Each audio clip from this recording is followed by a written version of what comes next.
D.N. Leo, Stained Glass Media, and Narrative Land Publishing present Libra, Silver Blood Series. Written by D.N. Leo. Narrated by Catherine Edwards. Chapter 1. The cold breeze seeped up from the ground, whirled into a small funnel, clawing at her pale skin. She didn't remember this bleak weather at all. Yoren was supposed to be peaceful and safe. Maury shrugged and snorted at her conflicting thoughts. If Yoren was at peace, she shouldn't have come back here. This was too quiet for her liking. She tied back her flaming red hair, which had grown too long since she took residence in Udays, a world that was far away from Yoren. Udays had given her a second chance at life, at love, and an opportunity to redeem herself from the mistakes she'd made on Earth. She wouldn't take that second chance for granted. From the corner of her eye, she saw a shape of something moving in the dark. A creature. She squinted. Then she couldn't help but smile to herself. In Udays' terms, they'd called it an earth creature. In her terms, it was a dog. "Hey!" She crouched and reached her hand out.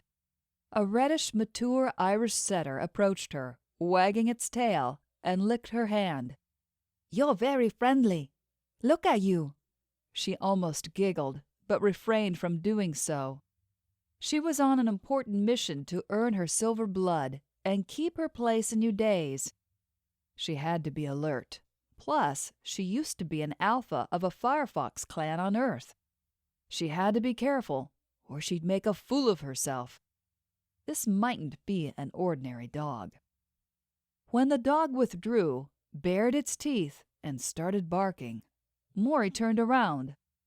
Behind her was a funnel of smoke and dirt, growing from the ground and gradually forming into shape. Werewolf. Yaku's clan. Maury clenched her teeth. "That's what you call a warm welcome?" She drew the sword she tucked at her back. The smoke funnel totally settled in front of her. It wasn't just a werewolf. It was the alpha of a werewolf clan she had terminated on her way up, claiming the territories for her Firefox clan. "It's always good to see an old friend," Maury chuckled. "If you want to seek revenge, I'm here to take the challenge. But I have something to see to first. I will meet you back here in 2 days to settle this. How does that sound?" The man in front of her didn't shift into his werewolf form, but in his human form, he had the physical advantage on her that Maury couldn't ignore. He had a foot of her in height, and God knew how many tons of muscle underneath that shirt. The fact that he didn't bother to shift, and he looked at her sword with disdain, was a very good indicator that he was going to kick her ass in no time. Maury shifted her stance and did a quick mental inventory of the resources available to her. In addition to the sword, she had a gun, but she wasn't sure it would work in Yoren. Apart from that, she had her wits. She could run fast, and she had Roy. The sudden thought of him now was damn inconvenient. It slashed at her heart. What would it be like if she died here and could never see him again? They were newlyweds. She wished she wasn't so stubborn and had told him she loved him a bit more. The man in front of her smirked and took a step forward. Maury heard a low growl behind her. She needn't turn around to know that the Irish setter, as she predicted, wasn't an ordinary dog. It was standing behind her, and the only rationale she had for her survival was that the dog was on her side. The growl behind her intensified. She wanted to turn around and look, but turning away from the obvious danger in front of her was a stupid idea. She was sure of that. If the dog was not her friend, one swing of her sword and it would leave this world without a chance to make a sound, and possibly without a head. She took a deep breath and gripped firmly at her sword. Chapter 2. "Where are you, Maury?" Roy cursed under his breath. Yes, Maury was an alpha in her Firefox clan on Earth, but what made his blood boil now was that, in Udays, she wasn't an alpha of any kind. She hadn't even gotten her silver blood yet. That meant she had no power and advantage to take on such a mission on Earth. And she was his wife. Maybe that angered him the most. She didn't just say yes to him because she thought she was going to die. They had spent a lifetime together. They had been through so much together, and she just left him in a heartbeat to go back to Yorin. The fear clawed at him right now. Yorin. A world within the town of Kyoto. A world that belonged to the most notorious creatures. While humans could walk through Yorin in oblivion, every creature fought for every inch of their territory there. The only person who would think Yorin was peaceful was his naive wife. But that was their past. Their future belonged to Udays, a universe where they could fight for happiness and righteousness. They no longer belonged to Earth, let alone this bloody town. "Maury!" Roy called out for her, but what came out of his mouth was a howl. He hadn't thought his mixed werefox and werewolf nature had taken such prominent form here. He almost shifted by accident. The howl pumped out the energy from him and bladed up a funnel of wind and exploded a large rock at the bottom of the black hill. As much as he was pleasantly surprised by the power of the silver blood, the supernatural power that they often called Yudki in Udays, had given him, he knew the howl was a mistake. He had alerted the creatures in Yorin of their return. The gusts came from nowhere, carrying with them a strange chanting sound he despised, the sound of Yorin in its dark ages. Maury had never experienced this firsthand. He had. Too late. All the creatures in Yorin had been alerted. "Maury!" he called again and charged toward the black hill. She had to be around that area for her mission. Her mission was to save a newborn werefox who would be the alpha of the Firefox clan she had abandoned. This was no ordinary werefox. The fox was born under extraordinary astronomical time and was destined to take control of all species in Yorin. Roy didn't mean to be sarcastic, but his realistic mind was telling him that not all creatures in Yorin would like this baby fox to live.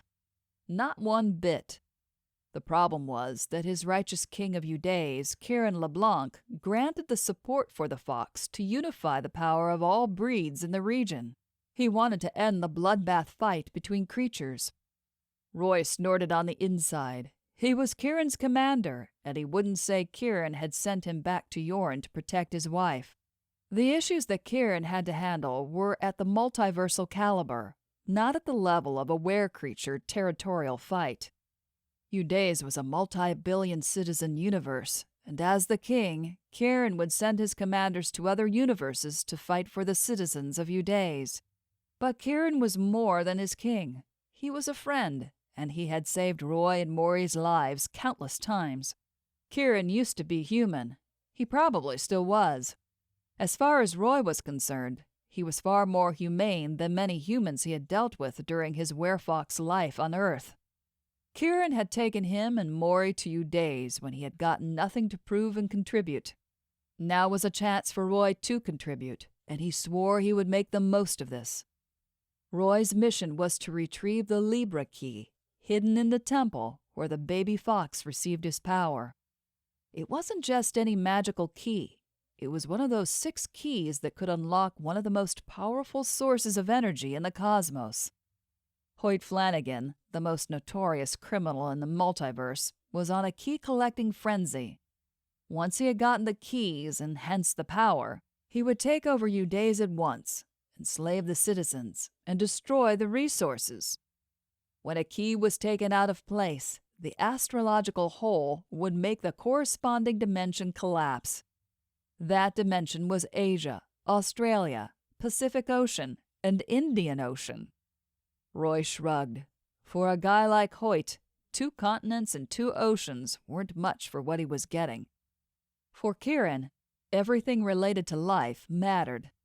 Damn, and he was a friend. What mattered to him mattered to Roy. Kieran had developed a protective shield that could replace the key when it was taken, so that the hole was covered and nothing was destroyed. As a sidekick, Roy was to take the key and put the shield in place before Hoyt could do so. The key was important to Hoyt as much as it was to Kieran. Hoyt would pull all of his resources to get this key, including the use of the most gruesome soldiers from space. Roy had no idea which form they would take: were-creature, human, robot? Kieran told him to warn Maury, but she had left before he could. That was why he was standing here, staring at the black hill, worried sick. Roy charged faster toward the hill. An aura blasted at his senses now, the essence of hell, the practice of dark magic. Roy shook his head. If they hired a sorcerer, even with him and Maury together, they would be in serious trouble. As much power as the silver blood could give them, one thing he didn't have was magic. Chapter 3. From the distance, Black Hill stared down at her in challenge. She knew where they had the baby fox on top of that hill. The only problem now was how she'd get up there with an alpha werewolf in front of her, waiting for every opportunity to savage.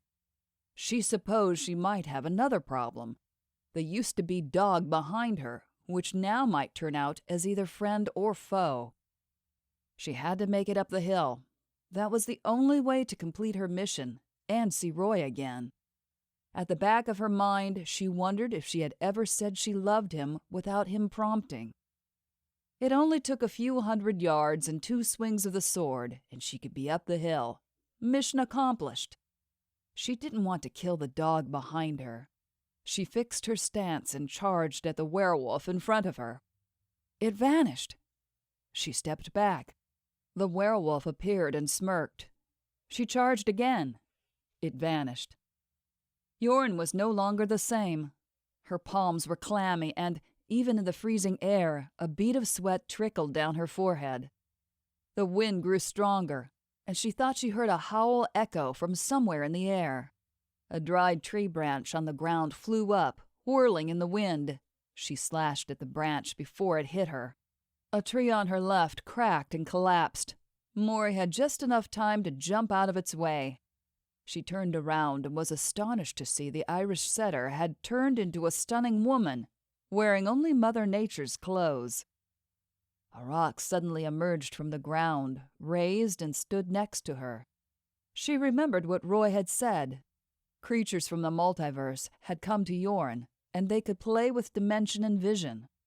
Roy could deal with them as he had already received his silver blood. She couldn't. All she had were her physical ability as a werefox. More rocks raised, surrounding her like a maze. A rock came in close proximity to where she stood and hit her from the side, shoving her to the ground. She scrambled up to her feet, slashed her sword at the rock, and it disappeared. It's an illusion, Maury thought.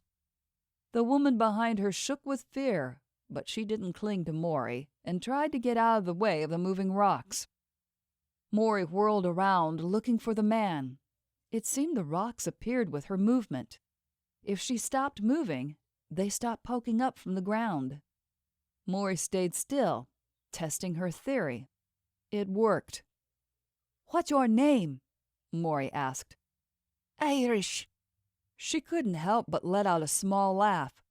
"You shift into Irish setter, and your human name is Irish?"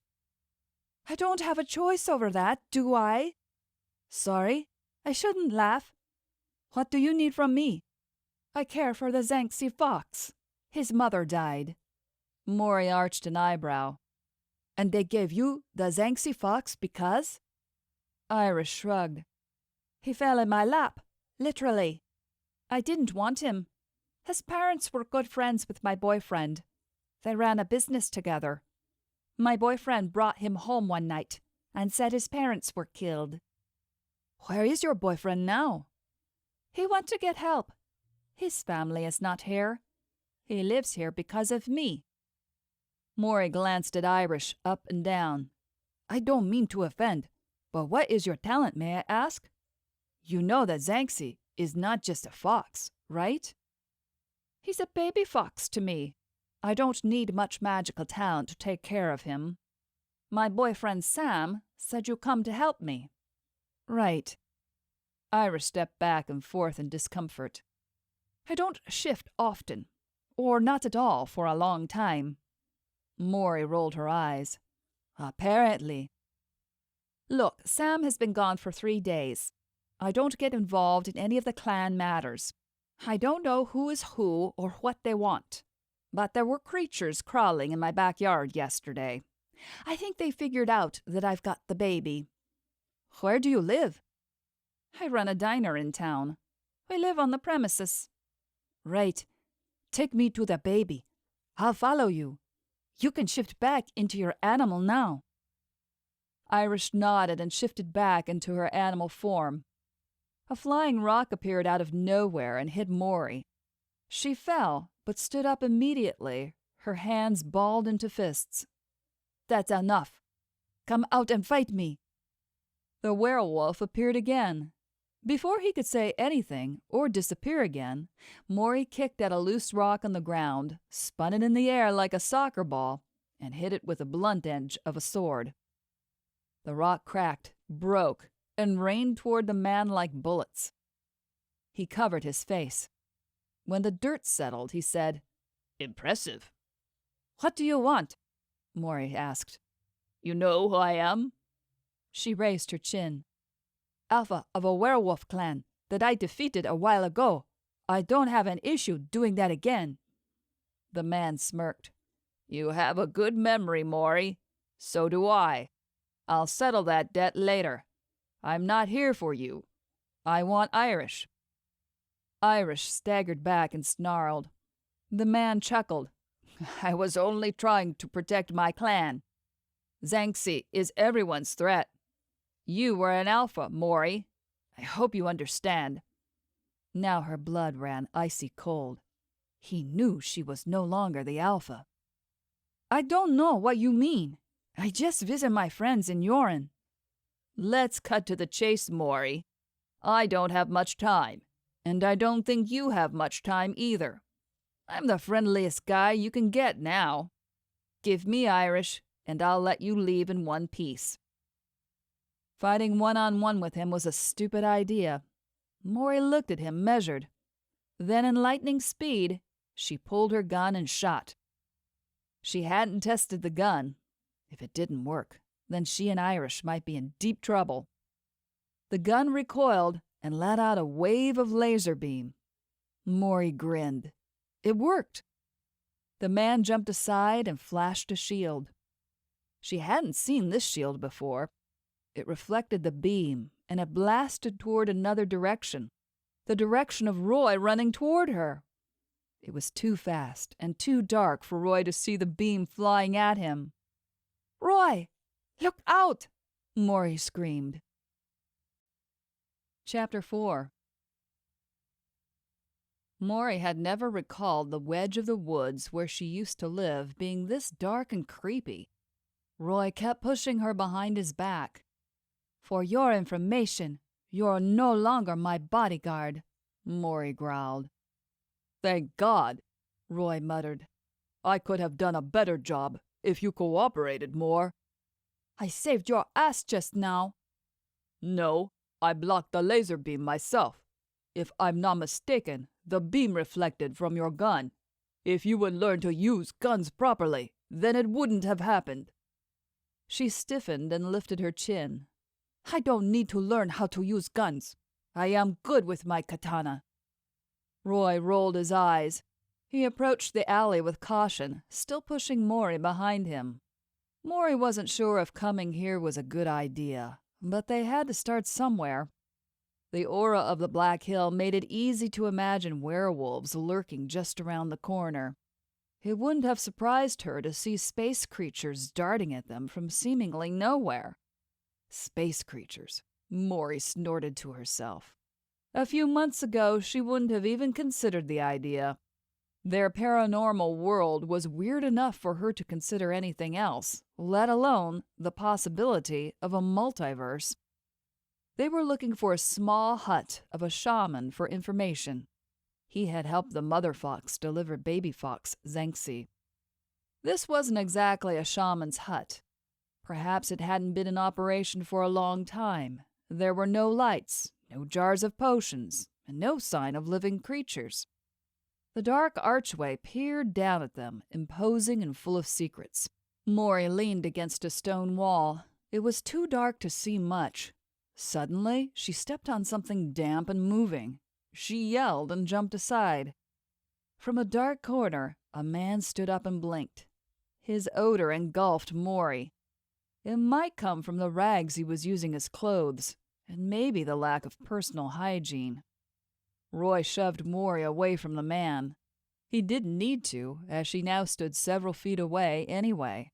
"You stepped on me," the man grumbled. "I'm sorry. I didn't see you," Maury said. Roy peered at the man. "We are looking for the shaman." "You're looking at him," the man muttered, lying back down on the pile of cloths. "Right," Roy muttered. "If you helped a baby delivery in this condition, I think the baby would die of infection." "What are you saying?"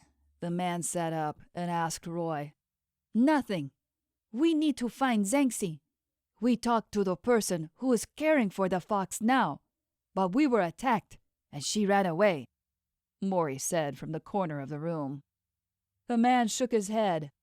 "I know about the deaths of Zangxi's parents. Tragic. Whoever is taking care of Zangxi right now has to be very careful. Everyone thinks Zangxi is in Black Hill, so stay away from it. Also, avoid the crowded stretch of the town. Lots of strange creatures lurking around the area in the last few days." Damn. Irish had said she was running a diner. Maury assumed it wouldn't be in the bush, but in the stretch of town the shaman just mentioned. But there were many shops and diners in that area. How could she tell which one was the one? Roy shook his head. "I didn't ask you where we shouldn't go, but where we should go. We are looking for Zangxi. We're taking him to a safe place." "The temple." Whoosh. Maury's instinct urged her to move just an instant before the arrow hit, so it only scraped her left arm. Roy charged in the general direction of the arrow's origination. Then all Maury heard were the sounds of men grunting and of kicks and punches hitting their target. Soon Roy emerged, dragging the man who had attacked her earlier. He was barely conscious. Roy continued to pound on the man, but Maury pulled Roy back. "You'll kill him, Roy." He gave the man a last kick before Maury pulled him out of reach of the man. Lying on the ground, the man chuckled. "The Yakuza is here already. Soon you'll find out. I'm your friend." "Friends don't shoot at one another," Roy snarled. "What do you want?" "I told Maury I wanted Irish, but she's run now, taking the baby fox with her." "That is because you attacked us," Maury said. "Irish can't protect Zangxi," the man said. "Who are you?" Roy asked. The stranger raised his chin, glaring at Roy. "Alpha of an ass-kicking clan." "Does the Alpha have a name?" Roy asked. But before he could answer, a web of ravens fell on them. The room filled with creatures coming from nowhere. Ravens flew in flocks. The Alpha startled at the raven's attack. He stumbled and lunged for an arrow, raising it and shooting wildly. The arrow pinned on the shaman's chest. He fell down and died instantly. "You shot the shaman!" Maury exclaimed. "I didn't mean it. Ravens are everywhere." Maury's blood ran cold. These were ravens from the Yakuza clan, ones with poisonous claws that had once almost killed Roy. She grabbed all the rags the shaman used and covered Roy, despite his objection. They hid underneath the rags for a long time. When it was quiet, they crawled out. In front of them was a pile of meat, that was once the alpha they just had a conversation with. These were the ravens with the poison you couldn't handle, Roy. No one can handle poison, he muttered. This was designed for you. Someone followed us here, and I am pretty sure, for whatever reason, that person is going to make this mission very difficult and dangerous. Chapter 5. Irish fell on the slippery road, dropping the basket with the baby inside. She scrambled back to her feet and darted at the basket, which had swiveled away several feet. The baby boy was still asleep. How could he sleep through all this? Damn! Zanxi was a gorgeous baby boy. In a few days, Irish wondered what he would be like when he shifted into a fox and received his power. The back alleys weren't ideal for a woman and a child, but what choice did she have? She hadn't heard from Sam for days. Weird creatures kept coming into the diner, probing for the baby's whereabouts. She thought things would get better when she found Maury, but no. Maury was attacked and seemed unable to protect herself. Irish had to take care of Zanxi. She had to protect him from danger. But where should they go? Who should they ask for help? Sam didn't leave her much information. 2 hours later, Irish was shuffling along on very tired feet and stood in front of an old Japanese house, tiered with many roofs. Sam was right. She had found the place. She pressed the doorbell, and a few minutes later, a young man in his late 20s answered. Irish? Yes. Are you Peter? Yes. Come on in. Sam had mentioned he had a distant cousin who might be able to help if she needed.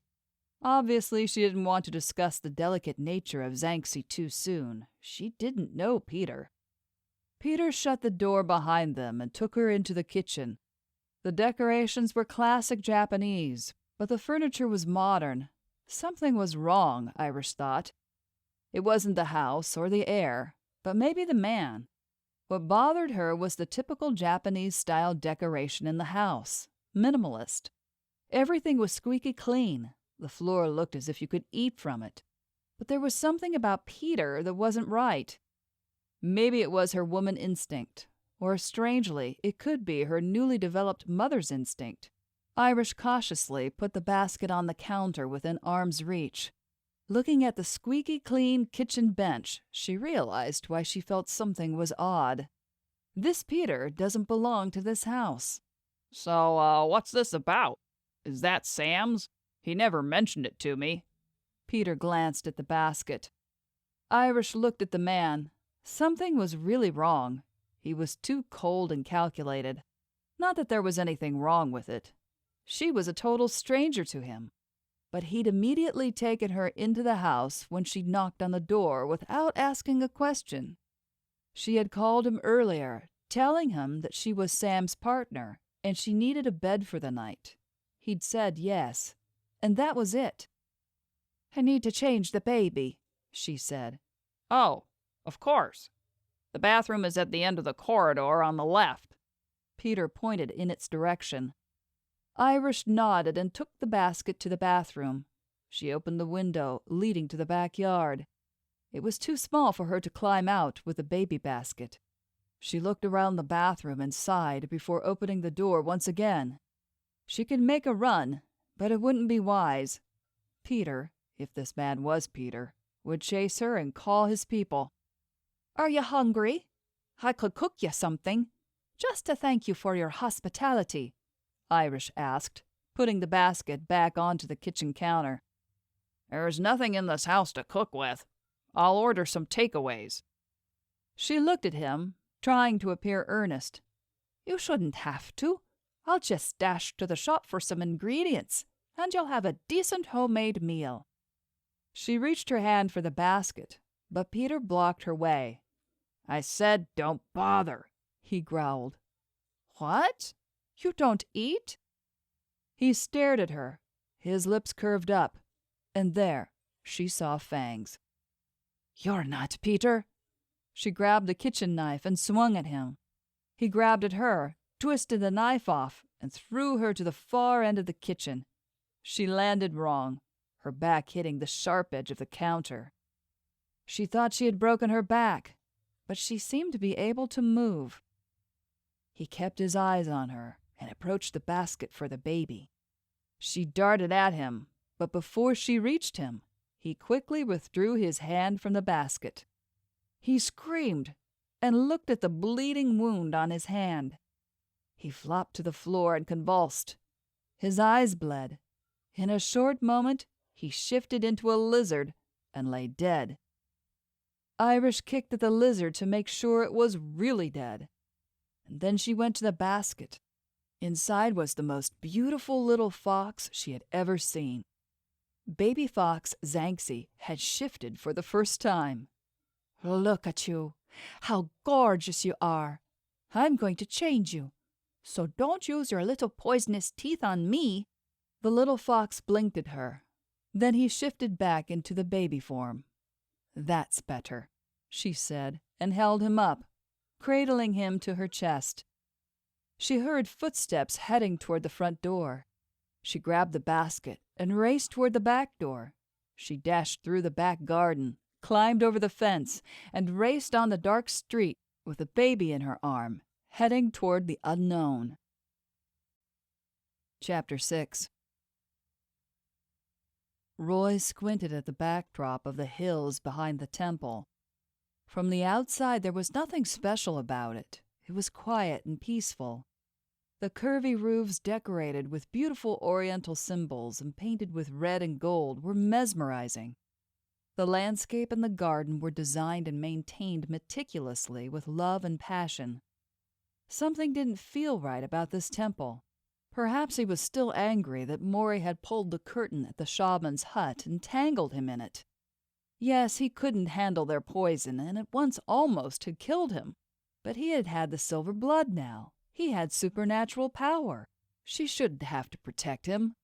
This had nothing to do with his egoistic manliness, he promised himself.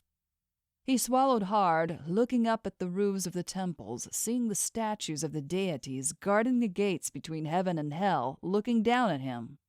He shook his head, staring down at the ground for a short moment, and then made his way into the temple. Inside the temple, rows and rows of remains sat in jars, marked by shiny golden plaques. Maury rolled her eyes. How could they tell if this is the right temple where they would find the baby fox? All the shaman said was, the temple before he died. It was way too dark inside the temple, an eerie kind of darkness.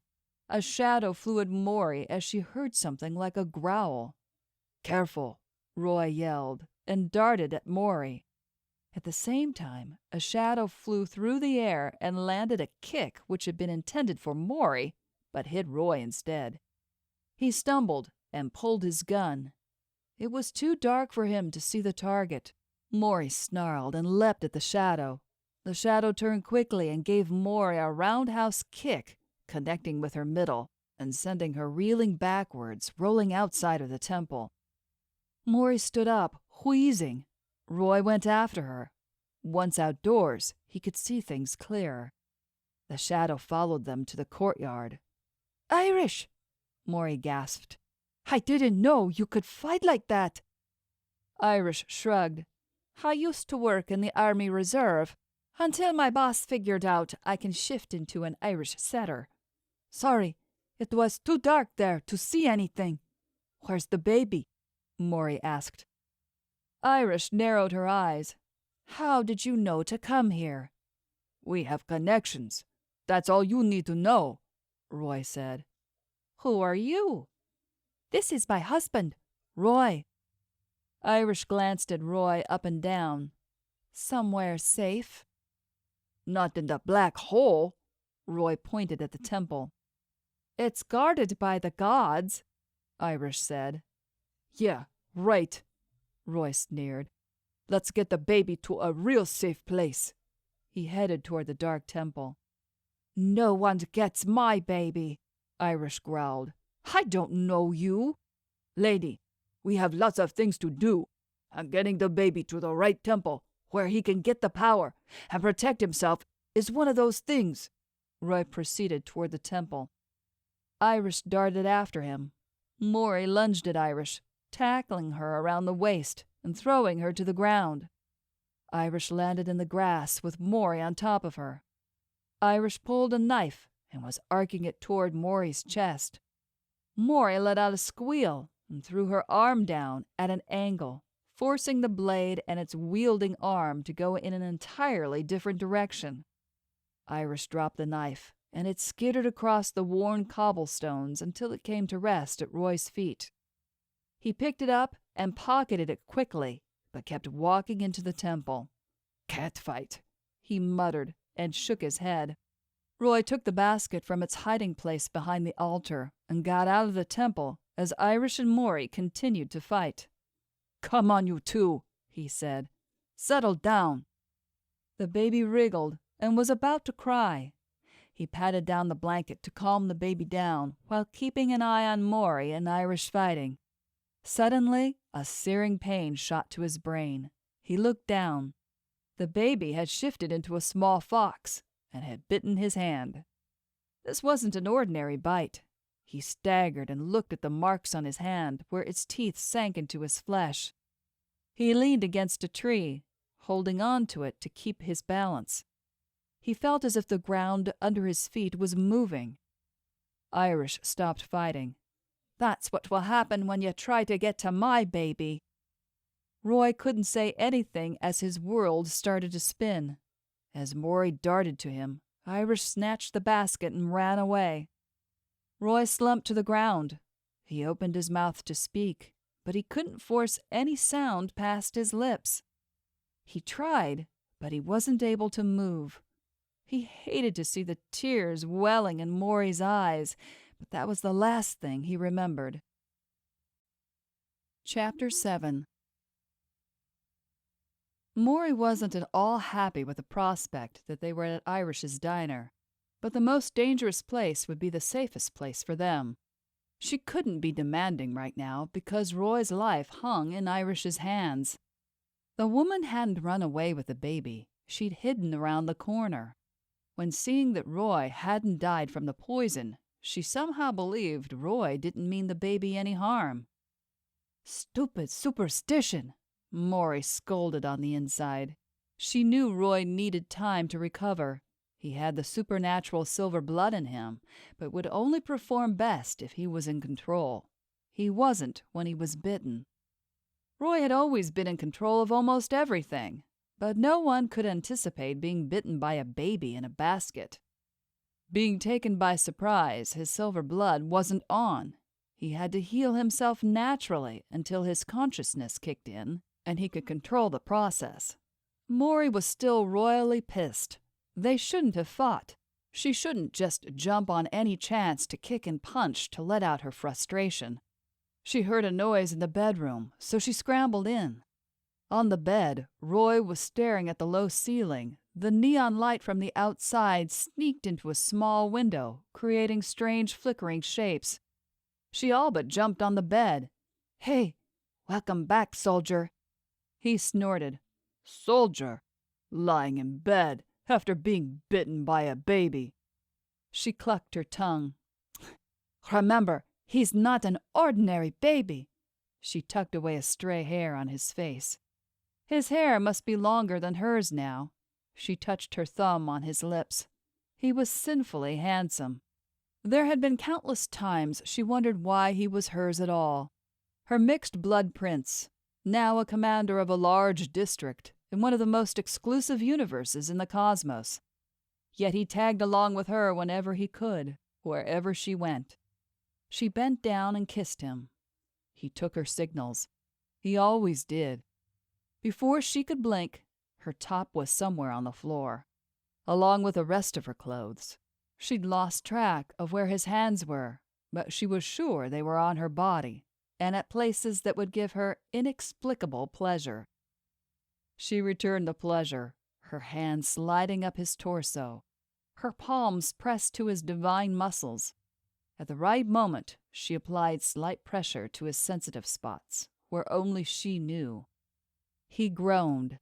As tough of a warrior as he was, in this private space, at this moment, they shared the intimate pleasure, and he was totally hers. Something crashed in the room. Roy jerked his head up. Damn! Whatever she was thinking about might have to wait until they returned to Uday's. The crash wasn't in this room. It was downstairs. She sat bolt upright, sitting in the dark, listening to the noises becoming steadily louder. A sheen of sweat beaded on her forehead. Roy wiped up her sweat and kissed her cheek. "I'll check that out," he whispered. It appeared he had totally recovered. She quickly dressed, and the two of them slid out of the room, inching along the corridor to a landing. They managed to get downstairs and crept into the kitchen. The diner had closed. They didn't know where Irish had slept for the night, because they were in Irish's only bedroom in this premises. They could see the soft moonlight shining down on a figure climbing in through the little window.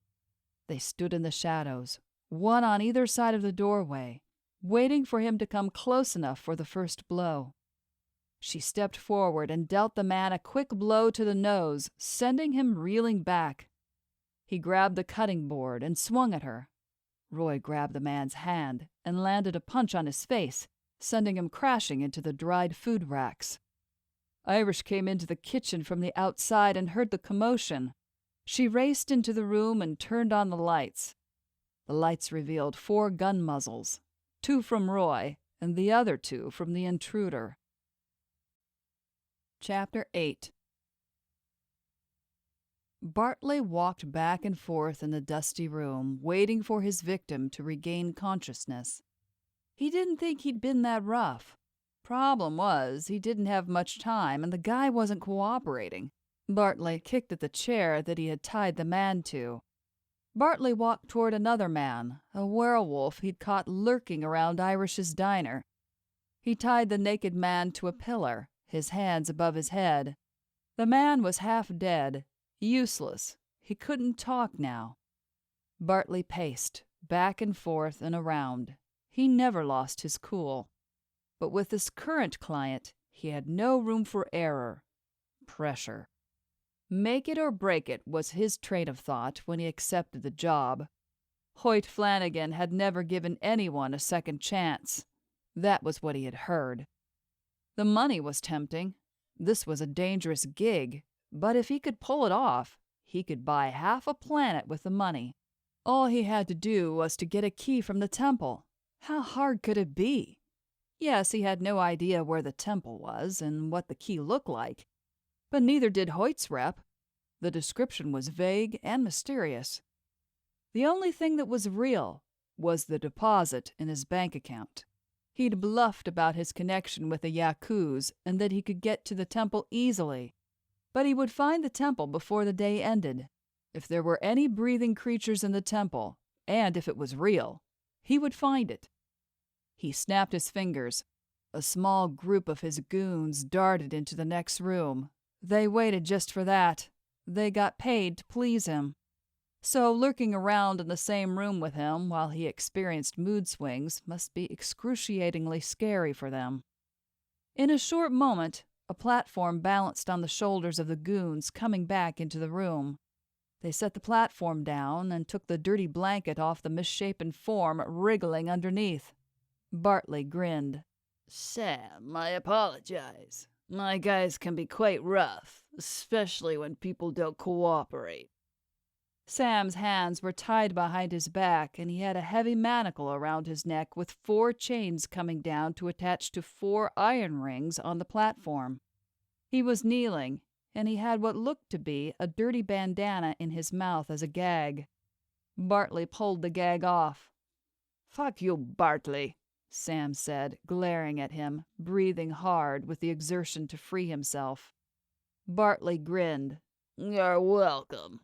I've got to admit your girl is very hot, even if she has a kid. Thing is, nobody's ever seen her pregnant." Sam glared. "You touch my girl and my kid, I swear to you, I'll kill your 3 generations of your kind." Bartley clucked his tongue. "First, you don't know what my kind is. Second, I'll never touch your girl, but you have to give up the kid. I know it's not yours. It's the Zanxi fox she has now. Don't bother bluffing, Sam. You called my kid a dog? Not a dog, a fox. I believe these two animals are fundamentally different. I have no idea what you're talking about. Bartley punched Sam in the face so hard that he almost passed out. He raised his hands in mock apology. I'm sorry. I don't mean to be rough. He crouched down so he could be face to face with his current victim. Let me tell you something. I need the baby fox, and something in the temple that the fox will lead me to. Very simple. No one can stop me from doing that. Not you, and definitely not your girl. Sam spit and wiped his mouth on his arm. You owe me a favor, and this is how you pay me back? You can make a lot of money out of this, but imagine what this bad karma is going to do to your life. Bartley landed another punch to Sam's face. You've been with the werefoxes for too long, Bartley sighed and stood back up. You believe in their myth and legend. You forgot who you are. That's pathetic, Sam.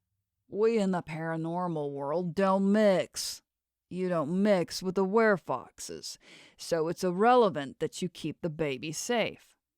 Remember where you came from, Bartley. I helped you. Bartley didn't seem impressed. I passed you some good gigs before. Consider the favor returned. But the Zanxi baby is too big of a gig for you, Sam. Don't bite off more than you can chew. The price you're going to have to pay won't be cheap. I told you, I don't know anything. Bartley grabbed Sam by the chin, forcing him to look him in the eye.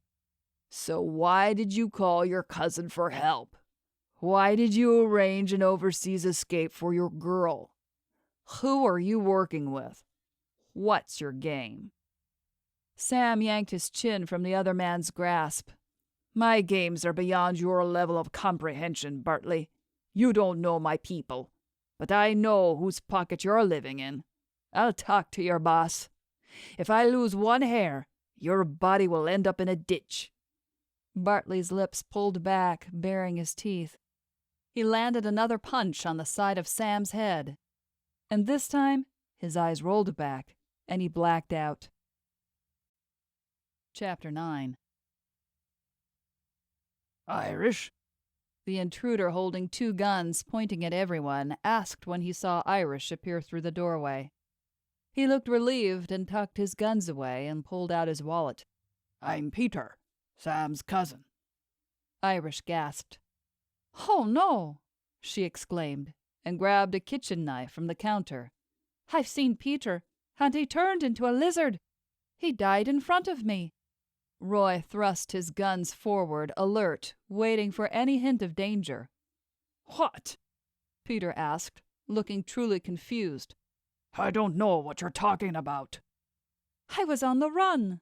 I called you, and you set the trap for us," Irish growled.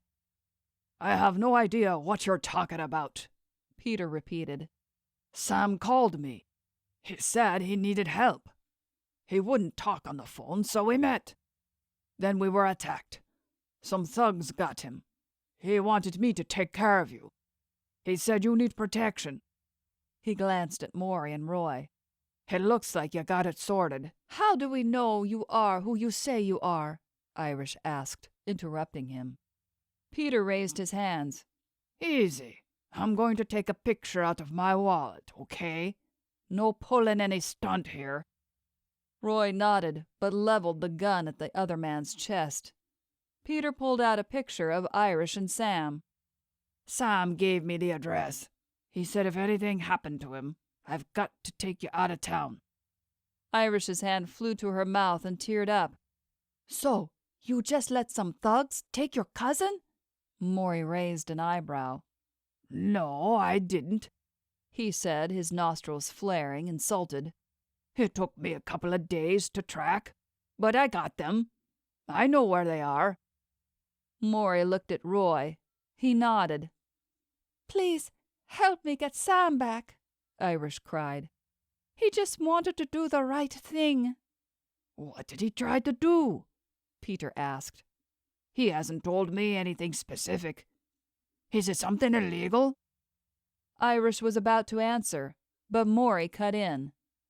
If you want to help us rescue Sam, we have to do it now.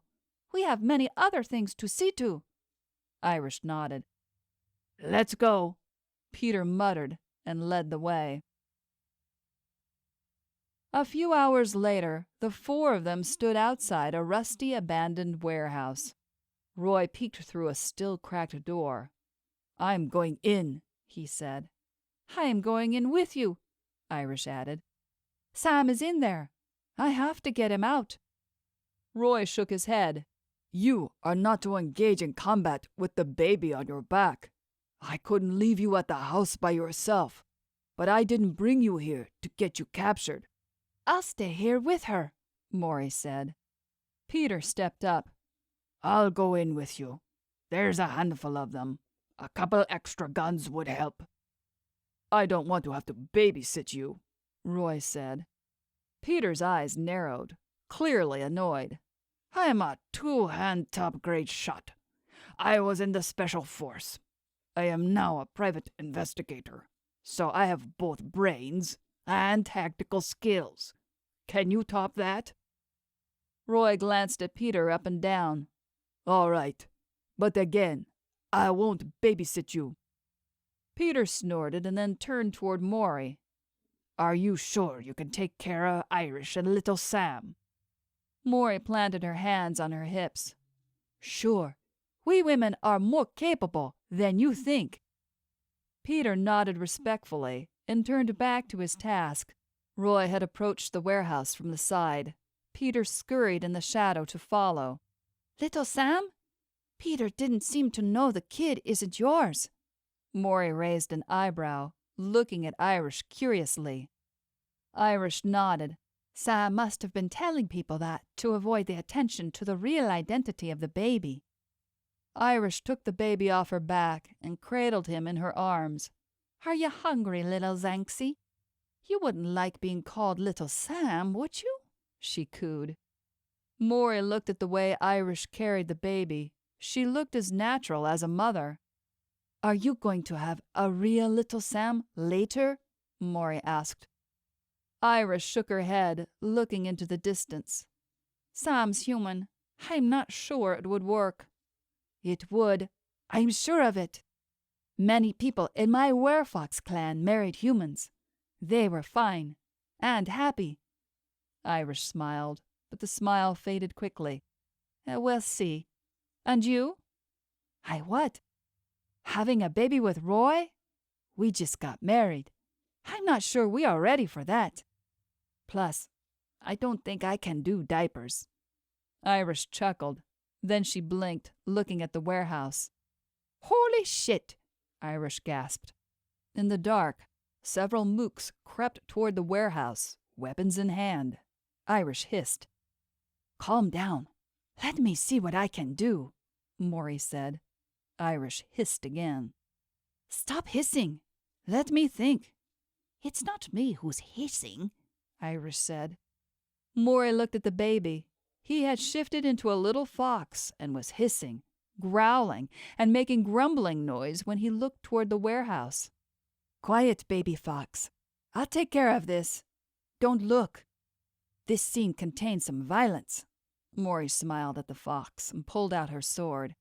She stepped out from the shadow behind the line of men. She whistled. The men turned, but before they could react, she charged them. She slashed at the first man, stabbed the second, ducked down to avoid the swing of a sword, pivoted, wiped her leg on the ground, and knocked two men off balance.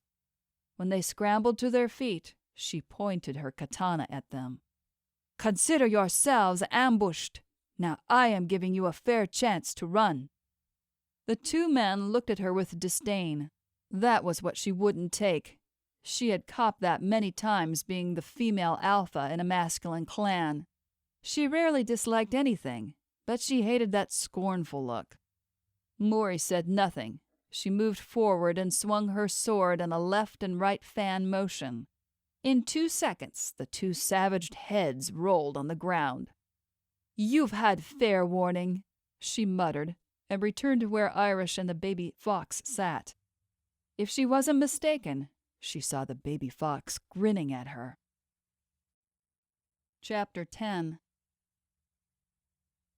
Inside the warehouse, Bartley stood up slowly, rubbing his rib cage, wheezing. Roy was giving him and other gangsters a dismissive look. Bartley's gun was on the ground. Peter darted toward Sam to free him, but before he could do that, more men poured out from nowhere, attacking them from left, right, and center. 3 dangerous-looking goons approached Roy. He stepped back and saw about 10 of them pounding on Peter. He clenched his jaw. "You forced me to do this." He switched on his silver blood. Each blow from him was like steel hammer on the gangsters, and they kept coming at the criminals. He soon cleared out the 3 who were attacking him. He turned to Peter and saw he had knocked down 5 men before a goon standing behind him pulled out a knife and slashed at his abdomen. Peter slumped to the ground. Outside the warehouse, Maury gripped at the katana and darted at the goons from behind. She heard the gun discharge inside the warehouse. As much as she was confident in Roy's ability, the fact that she couldn't see him burned her heart. He just got bitten by a baby fox. Anything could happen. In the haze of confusion, smoke, and the smell of burned flesh, she didn't realize she had cleared the entire gang outside the warehouse out until she was no longer fighting. She looked around for more trouble, and when she found none, she stormed inside the warehouse with Irish trailing behind, little Sam in her arms. Bartley had grabbed at injured Peter, pressing a knife against his throat. All of Bartley's goons had been either knocked out or killed. Roy stood next to Sam, who was tied to the chair and still unconscious. "Let him go, and I'll let you live." Bartley glanced at Maury and Irish coming in. "Is that the baby?" he asked. "Isn't it obvious?" Maury said. "Shut up, bitch. I meant the baby." "I believe you just call my wife names," Roy said, and before Bartley could answer, as fast as lightning, Roy was behind the other man, hitting him in the head. Bartley went down to the floor like a tree trunk. The same went with Peter. "I thought you had 4 guns coming in," Maury said. "Yes, but he stuck the knife to Sam's throat to get our guns." Irish thrust the baby into Maury's arms and darted toward Sam. She cupped his face. "Sam, honey, wake up for me." She shook his shoulders. In a little while he opened his eyes, but was still groggy. "Irish," he murmured. "Yes, honey." She kissed him. "Is little Sam okay?" Sam stopped the kiss and asked, "Yes, you silly." Roy checked on Peter. "Still breathing," he said. "Come on, soldier. It was just a scratch." Maury held the baby gingerly, keeping the baby's face at a distance from her neck. If the baby decided to shift into the little werefox form and bite her, she'd like to keep her throat intact. Maury checked on the man dangling on the pillar. He had stopped breathing. She glanced down at his naked body and shook her head. "Can you unsee something?" she muttered. "I'm afraid you can't," Roy said from behind her. Maury turned to him and her eyes widened. "Look out!" she yelled. From behind Roy, Bartley stood up. He pulled out a small, round ball from his pocket and rolled it on the floor toward them. Her blood ran cold. It was an explosive device. The warehouse was large, but still it was an enclosed space. This bomb-looking device was going to do quite a bit of damage. Bartley snatched Peter, flung him over his shoulder, and fled the warehouse. Roy grabbed the grenade. "No, Roy!" Maury yelled. "Get away from me," Roy said, clutching the little bomb which was pumping out smoke in gigantic waves. He raced toward a small window and jumped through it, crashing to the outside. An explosion tore the air and echoed back inside the warehouse. Chapter 11. Looking down from above, Roy saw Maury charging outside the warehouse. The expression on her face was nothing but lost. She had told him how she felt when he almost died with the raven's poison when they were at sea. She had told him again how devastated she was when he drew the last drop of his energy when he accidentally ran into a magnetic energy field in the Lost Island to save her. He understood her. He thought he understood her. But now he knew he didn't. From the roof of the next building, Roy jumped down, but he wasn't fast enough to save Maury from the grief of believing he had died. Tears streamed down her face, great sobs filling the air. He would rather be hurt by all sorts of weapons, rather be under all sort of torment, than see this. "Roy!" That was all she said when he landed in front of her. Roy rushed over and pulled his wife into his arms. I'm here, he said. She clung to him. He could feel every cell in her body vibrate with emotion. In his arms was once the most formidable and powerful alpha fox of her clan, the most fierce firefox clan in the region. He let her weep and said nothing. From the warehouse, Irish came out with Sam by her side and the baby in her arms. Together they went back to Irish's place. Sam didn't speak. He was still angry that Peter was injured and taken. "It's not your fault." The silence had gotten to Irish, apparently. "You had no idea what you were dealing with. And even if you had, would you have believed it was happening?" No, I guess I wouldn't have. You're right. But how could I have been so blind? I asked for Peter's help, and I lied to him. He still thinks this Zanxi baby is our little Sam. Sam raked his hands through his hair. All this. For what? For your friends, Sam. They died, and you're all they've got to trust with the baby. Silence ensued for a few minutes. Then Sam said, We need to see someone. We need to get that baby in the temple, and we don't know where it is. Maury cocked an eyebrow. Sam saw the look and continued, Black Hill is only a general location. We need a magical map to navigate us through it. It will be full of traps. Roy nodded. Who would that person be? The shaman. The one who lives on the west of the woods? Sam nodded. He's dead. Killed by a stray arrow, Roy said. Sam shook his head, looking defeated. Did he say anything to you? Roy rolled his eyes. Yes. He said take the baby to the temple. Irish snorted. Breaking news. Wait, he might not mean the secret temple, Maury said, her eyes brightening. There are only 3 temples in Yoren. The secret temple, the dark temple Irish hid in before with the baby, and the one at the east of the forest. But I've never been there. I have, Sam said. Are you religious? Is there anything I should know about Sam? Irish asked. Sam laughed. No, I used to go there as a kid. I didn't know I'd cross to the paranormal world there. So let's go get the map, Roy said, striding ahead. Silently, Sam led the group through the winding roads of the city. Now that it was early morning, traffic was picking up and the streets were considerably more crowded. Roy's eyes darted everywhere. They couldn't afford another attack. The walk took them just over an hour, but they arrived at a little hut on the outskirts of the village that looked like it might have grown out of the earth. There was a heavy charcoal scent in the air around it. Strange, Roy thought. He didn't care for the smell. And they went deeper into the woods. He grew more uncomfortable about the smell.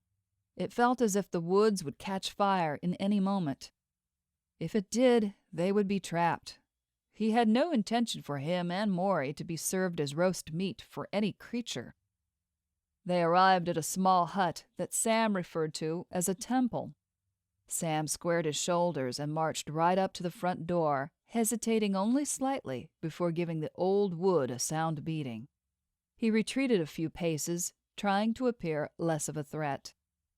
As they waited, a chill crept down Roy's spine. Maury sidestepped, moving a little closer to him, muttering under her breath.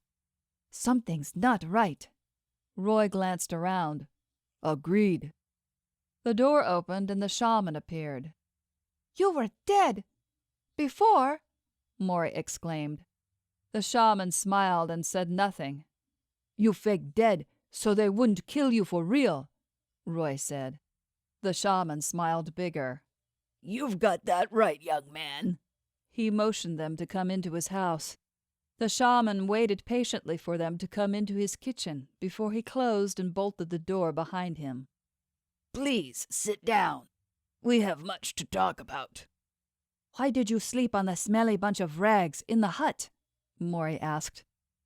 "I was waiting for an opportunity to spread out the rumor I had died." "Well, you succeeded," Sam said. "After I helped deliver the baby, I knew they'd come for me, asking for the baby's whereabouts, so I'd rather play dead than deal with the secrets for the rest of my life." The visitors stood awkwardly, not sure if they should do as he said, and cast furtive glances at one another. The old man sat down, then spread his arms out to encompass the other seats in another silent invitation for them to sit. Sam was the first to obey. Then Roy and Maury and Irish followed, but they sat stiffly, ready to spring into action at a moment's notice. "You can relax. We're safe here as long as my protective spells are up. I can assure you that nothing can attack you in my house." The visitors relaxed a little, but not very much. "Sam, I helped your mother deliver you to this world. I am sure you know that." Sam nodded. The shaman continued. "Your father was a shapeshifter. He was a wolf." Sam's mouth dropped open in astonishment. "Your mother was human, and you were the deadliner in your family." The old man paused, waiting for his information to sink in. "Deadliner? What the heck does that mean?" Sam asked. The shaman smiled. "Well, the one who doesn't possess any magical power. You can't shift into a wolf. You've never been with a clan, and you don't even know you're a shapeshifter." "Well, thanks for the information, I guess," Sam finally said, shaking his head as if to clear it. "But that's not what we're here for. We're here for the map." The shaman smiled. "That's all right. I have that prepared." He pulled out a box from a cabinet and put it on the table. Sam reached his hand into the box, but Roy slammed the lid with the heel of his hand. "There's no need to fight for it," the shaman said to the two men who were eyeing each other. "Only the chosen one or a worthy individual can read it." Roy leaned back. "That rules me out," he muttered. The shaman looked sharply into Roy's eyes. "Whether you are worthy is not for you to judge, young man. When the time comes, you'll see." Roy opened his mouth to speak, but paused when the shaman lifted his hand. He sat straighter in his chair and he tilted his head. Finally, he looked at each of his visitors and said, "Remember, I told you they'd come for me? Well, they are here already." He stood up. A misty breeze whirled up from the ground, and an eerie cold wind crept through the gaps between the doors and window and leaked into the room. Chapter 12. Bartley had doubted several times on the way to a reclusive house in the most expensive area of Kyoto. He had money, but never to this caliber. If Hoyt Flanagan's representative was this filthy rich doing what he claimed he was doing, Bartley was sure the rumor that Hoyt ate people for breakfast must be true. "Import-export business, my royal ass," Bartley swore and hit the heel of his hand to the steering wheel. There was no point in hurting his car, but he wasn't sure why the rep suddenly became helpful. Previously, Bartley thought he'd have to use a shovel to get any word out of the rep. Now he just summoned Bartley here to provide extra information to help with the search.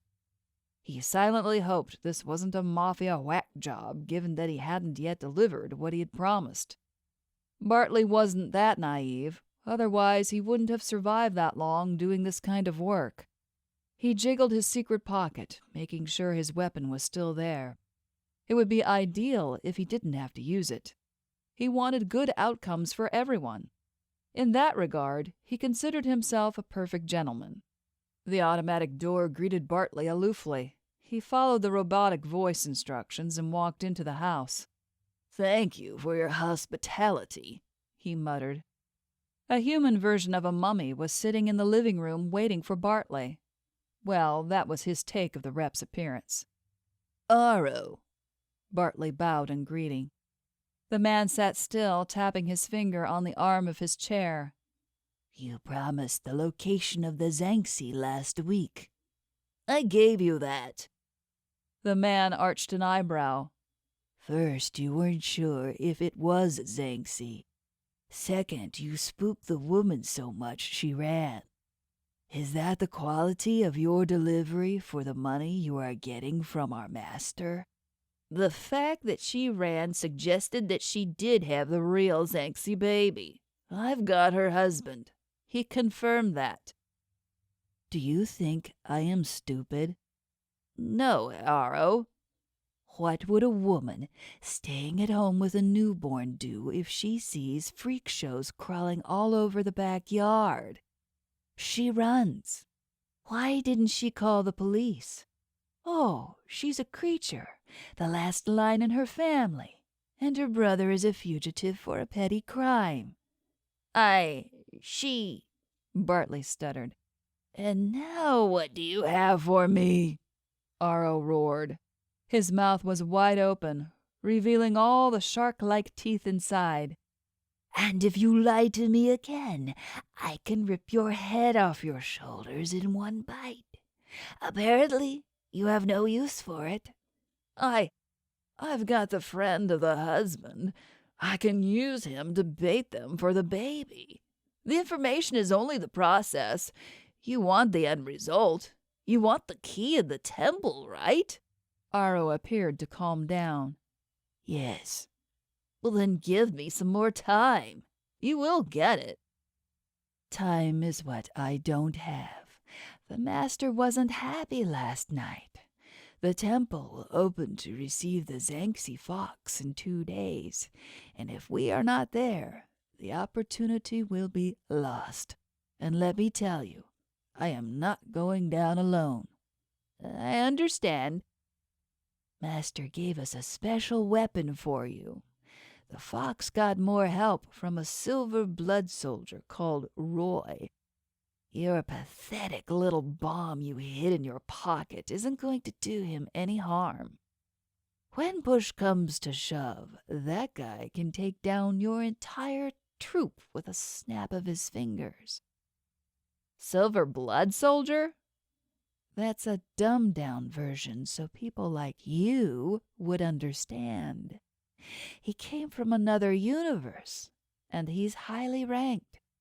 The silver blood is some sort of supernatural power he has." "But he's not invincible." Aro pushed a gun on the table toward Bartley. "This gun shoots out a poisonous dart. You have 1 shot. Shoot it to the right shoulder. It will kill him." Bartley picked up the gun and examined it. "How is this a powerful weapon if it gives me such limited possibilities to kill the guy?" "That's the only way to kill him. Each individual with silver blood has a unique weak point, and that's Roy's." "How does the master know all this?" "That's why you call him Master. Now do what he paid you to do. I don't have to highlight the consequences of making him angry to you, right?" No, you don't have to." Bartley bowed again and left. He shoved his hand into his pocket, touched the precious gun, and recalled Roy's dismissive look in the warehouse when he laid an eye on him. "Bastard. I'll gladly put this little dart to your right shoulder. Then I'll rape all of your bitches before I kill them," he muttered. Chapter 13. Roy bolted to the door, following the strange sound outside. Maury stayed right behind, guarding Irish and the baby. The shaman and Sam trailed right behind Roy. In front of them, a shadow rushed away along the dark road. They had lost track of the shadow. "Damn," Roy muttered. He knew he could chase it, but he didn't want to leave Maury alone with a group of vulnerable people. "If you are heading to the temple, leave now. There isn't much time. You've got the map," the shaman said. "What about you?" Sam asked. "I'm a shaman. This is my place. I will stay here." Sam nodded, but before he could say anything further, a group of shapeshifters swooped down from the sky as gigantic ravens, attacking them. Maury and Irish ducked, with Irish bending over to cover the baby. Roy pulled his sword and swung it to cover himself. He was so fast that the span of the sword swinging spread like an umbrella, chopping the attacking birds in its way. Sam's face was gouged, and the shaman was knocked over. Maury stood up and swung the sword like Roy. She wasn't as fast, but no bird was able to attack her. Roy and Maury circled around Irish and the baby. Sam and the shaman stayed outside the circle because with them inside, the circle became too large, and Roy and Maury couldn't have covered them all. Sam pulled out his gun and shot one bird at a time. The shaman just had to face the attack. Roy knew this wasn't going to work. He concentrated and switched on his silver blood. He didn't have it on normally, because if he was injured when it was on, and if he got hit at his weak point, it was lethal. With the silver blood on, each swing of his sword became a gigantic fan of wind and energy, coming with explosions at the finishing points. It was like he was shooting out a range of cannonballs from his hands. The birds exploded in flocks, falling out of the sky. Roy had had his back to the shaman and didn't see a flock of ravens flying at the old man. Hundreds of vicious talons clawed at his body. He heard Maury shout. When he turned around, the old man was left as a pile of torn flesh and bones. He swung his sword toward that direction. It was the last flock of birds he killed, but it was too late for the shaman. Sam stood in shock. Irish cuddled the baby, nursing him as he started to make growling noise. "I'm sorry," Roy muttered at the remains of the old man. Maury placed a hand on his arm. "We have to get going," Maury said quietly, pulling out the map. She unfolded it. They were indeed very close to the temple. Although he deserved better, they dug the shaman a shallow grave. They bowed their head and said a prayer. Then they walked through the night. The sun broke dawn at the horizon. They saw the magnificent sight of Black Hill. Maury looked at Roy and nodded. They were nearly there. Roy smiled, but it didn't last long. They suddenly heard the loud squawking of birds. Looking up, they saw a sky full of black hawks streaming toward them. They were similar to those that had attacked them last night, but these were bigger and more vicious. Roy switched on his silver blood and swung the sword. Maury did the same with her back against Irish. Sam stood in front of Irish and shot one bird at a time. Given what happened to the shaman, Roy was obviously anxious about having his back toward Maury. He moved sideways so he could cover more of her and Irish. The front line of the birds threw their bodies at Roy's sword as if on a suicide mission. With this level of viciousness, his guard would soon be broken. Roy glanced toward Maury again. She had copped a couple of scratches, but had managed to kill the birds. He looked up to the sky. The cloud of black birds was still coming. "To the woods!" Roy yelled, dragging Maury with him. The thickness of the tree branches would work in their advantage, Roy wagered. But before they reached the woods, a shadow of a werewolf charged at Maury. This wasn't an ordinary wolf. It was a very powerful and extremely fast wolf. It was so fast that Maury didn't even see it. There wasn't enough time to do anything much. Roy was lucky being a two-hand shooter. He held the sword in his right hand and used his left hand to pull out a gun and shoot at the beast. One shot, and the large wolf dropped on the ground where it convulsed and died. Then he felt a puncture on his right shoulder. He turned around and saw a dart pinned to his Yudki's shoulder. A short distance away, Bartley stood, grinning with something that looked like a gun in his hand. Then Bartley's head exploded. It looked like Sam had put a bullet into Bartley's head. That was all Roy could see before his world went black. Chapter 14. Sam pulled the map out of Maury's pocket. She didn't object to him doing so. She didn't look like she would object to him doing anything. Her world was collapsing. He didn't blame her. Roy had slumped to the ground, breathing heavily. His eyes were dazed, and a stream of black blood trickled from his mouth. Maury wrapped her arms around him, but he shrugged her off. He tried to yank at his shirt to pull it off, but Maury wouldn't loosen her grip. "No," she said firmly. "You're not going to shift now. You're not going to die. We've been here. You've survived. Do it again for me." Roy struggled again, but couldn't loosen himself from Maury's hold. Irish stood, shaking with Zanxie in her arms. Sam glanced at the map and looked at the thick forest in front of them. He had to somehow use his ordinary human abilities to protect this group safely to the temple. The map in front of him looked like a mess. If he succeeded, and if they survived this, it was going to make this into a die-hard movie, Sam thought. "Here go your dreams to the limelight," he muttered. Irish approached. "Let me see." He spread the map out for her. She examined it, squinted her eyes, and looked around, and then she looked at the map again.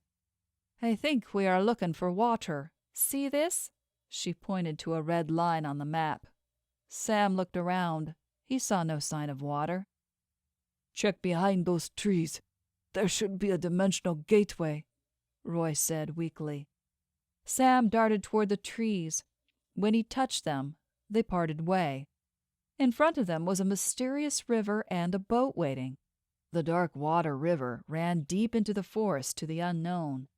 He didn't know where it was leading, but it was the only possible route at the moment that was better than marching up that hill. They helped Roy to the boat and sailed away. Maury sat at the back of the boat, Roy in her arms. He was weakening by the second. In no time they were sailing across the sea. "How are we going to get to the temple on the hill by sailing through the sea?" Sam asked. "I have no idea," Irish said. "The boat is driving itself. I suppose it knows where to go," Sam muttered. Roy shivered with a cold breeze. Maury gathered what she could find to keep him warm, but it didn't seem to help. His face had turned pale as a sheet, and his lips had blackened. She just gathered him into her arms and rocked. Sam didn't need to know Maury to see how much she loved her husband. She murmured something to him, but he couldn't hear the words. He was sure Roy couldn't hear any of it either. What would a desperate woman in love say? He had no idea. He looked at Irish cradling the baby. She wasn't his wife, but he hoped one day she would be. He wrapped his arms around Irish's two shoulders. At the moment he realized how precious life was. It wasn't just about staying alive. It was every drop of meaningful moments they had shared with each other. That could end at any time. Roy opened his eyes slightly, trying to find Maury. She laid him down to the floor of the boat so he could see her. "Roy, stay with me, please. You have to fight the poison. You've done this before. Can you do it again for me, please?" Tears streamed down her face and rained on Roy's chest. He looked like he tried to nod but didn't have the energy to do so. When he passed out again, Maury wept. There was a loud bang on the side of the boat. Sam thrust Irish behind him and moved toward the origin of the noise. At the front of the boat was the largest crocodile he had ever seen. Its beady eyes looked hungry. The crocodile surfaced further, revealing its full size, the size that was large enough to swallow the boat whole. It stared at them, opening its enormous jaws wide. It swung around and whacked its tail at the boat. It was more than the force of a cannonball. It swatted again and again at the boat with such force that it punched a hole in the bottom and cracked the side. That meant they'd soon be swimming, Sam thought. Better to do it while the croc was distracted with its task. "We have to jump," Sam said. They darted toward the back of the boat. Sam threw Roy overboard and jumped in after him. Maury and Irish followed. Roy sank like a stone. Maury had to support him and kick the water at the same time. Irish tried to keep the baby's head above the water. The boat was blocking the view of the crocodile. They had to swim fast. The crocodile kept attacking the boat viciously. In the last hit, it broke apart and then sank, revealing them, the crocodile's dinner, conveniently placed in the water. Sam swore he saw the crocodile's tears of happiness. Chapter 15. Aro threw a chair at a goon standing meekly in a corner, shaking after giving an unfavorable report. "You did what?" Aro roared, revealing his sharp teeth. "They killed Bertley, Aro, and they got to a river. We would have followed them, but the trees closed on us. Given that they are on water, I thought calling your cousin was appropriate." Aro grabbed the entire steel cabinet next to him and threw it at the goon. The man slid bonelessly to the floor, then shifted into an eel. It wriggled around for a short moment and died. "Take him out," Aro snarled. Silence. "Take him out," he yelled again. A small group of goons scurried in and carried the large eel out of the room and then mopped the floor and cleaned up the mess. The sound of high heels clanking on the floor eased Aro's temper. At the door, Jian stood in a snugged dress and a flirtatious smile. Aro reached his arms out for his mistress. "Come here, darling." "Those Dumbos are giving you a hard day?" Jian asked. "Yes, and I need your help." She smiled. "Sure, any time. Just because I love you." Sam was facing the beady eyes of the crocodile. He'd fight once and for all. "You son of a bitch reptile!" he shouted, and aimed his gun at its head. He shot nonstop. The bullets didn't seem to create much impact on the animal, except making it ticklish. But Sam kept shooting. Then something happened that distracted the crocodile. It turned around as if listening to something. In a flick second, Sam saw a change of color in its skin, something with the tone of human flesh. He straightened his stance in the water, kicking hard to keep standing straight. Then he held his breath and pulled the trigger.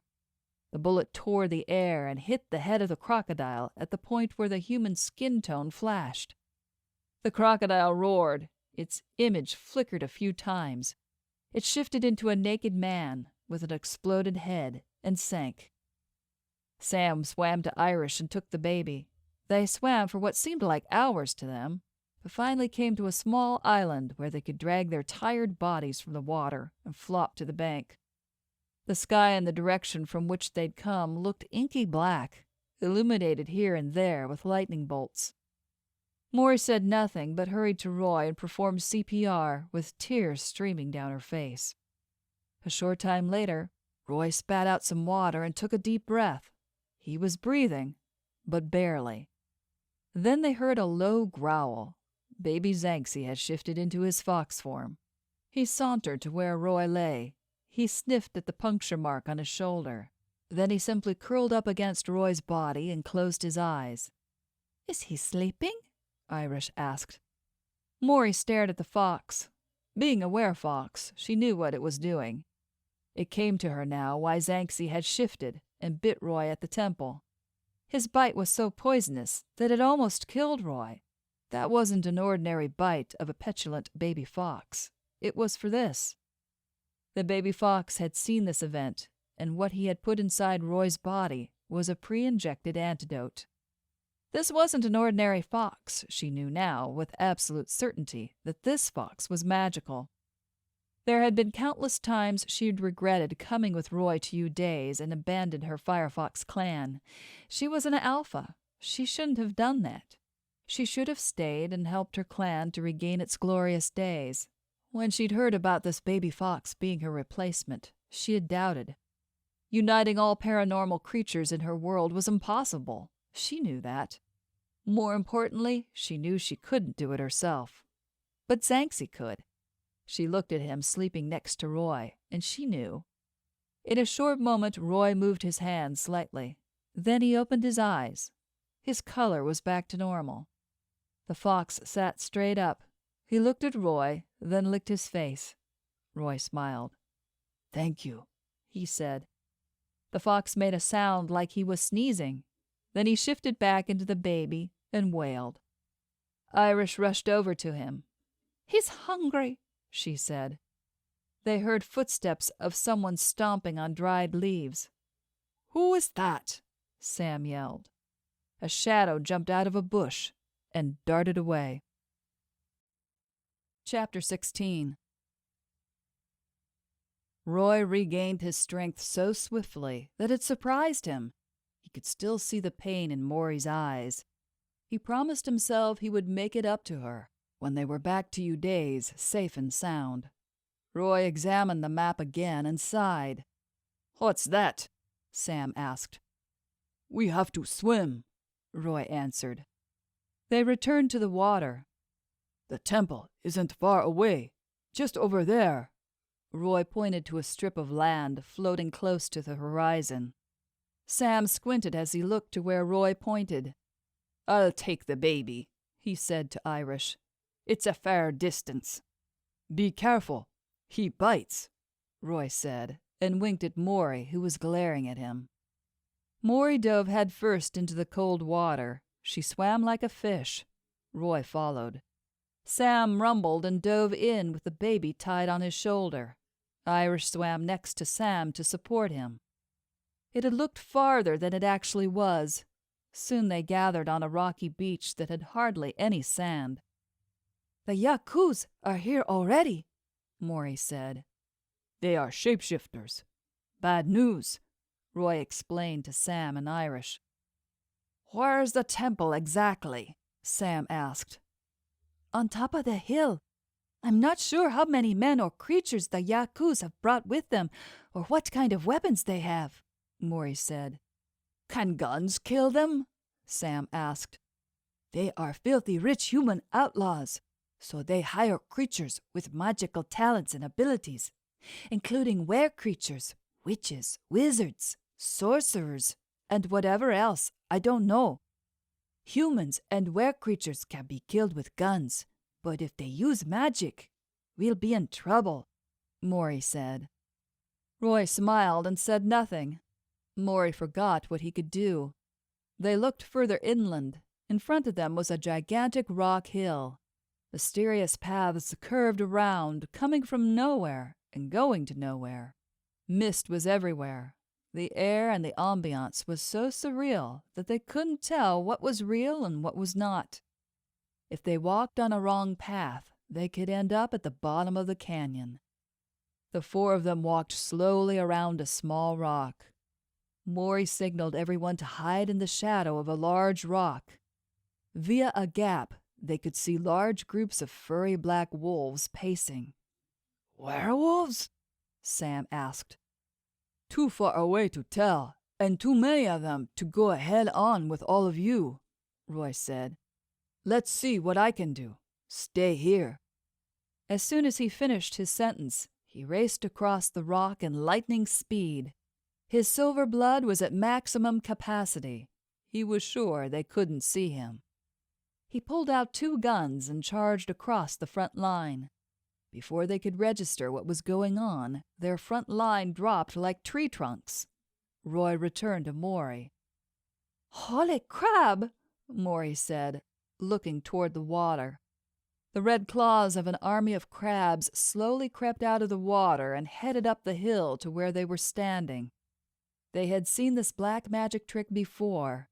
That meant someone was using black magic on this island. It was showtime. From behind the rock, Roy and Maury charged out, swords in hand. They slaughtered.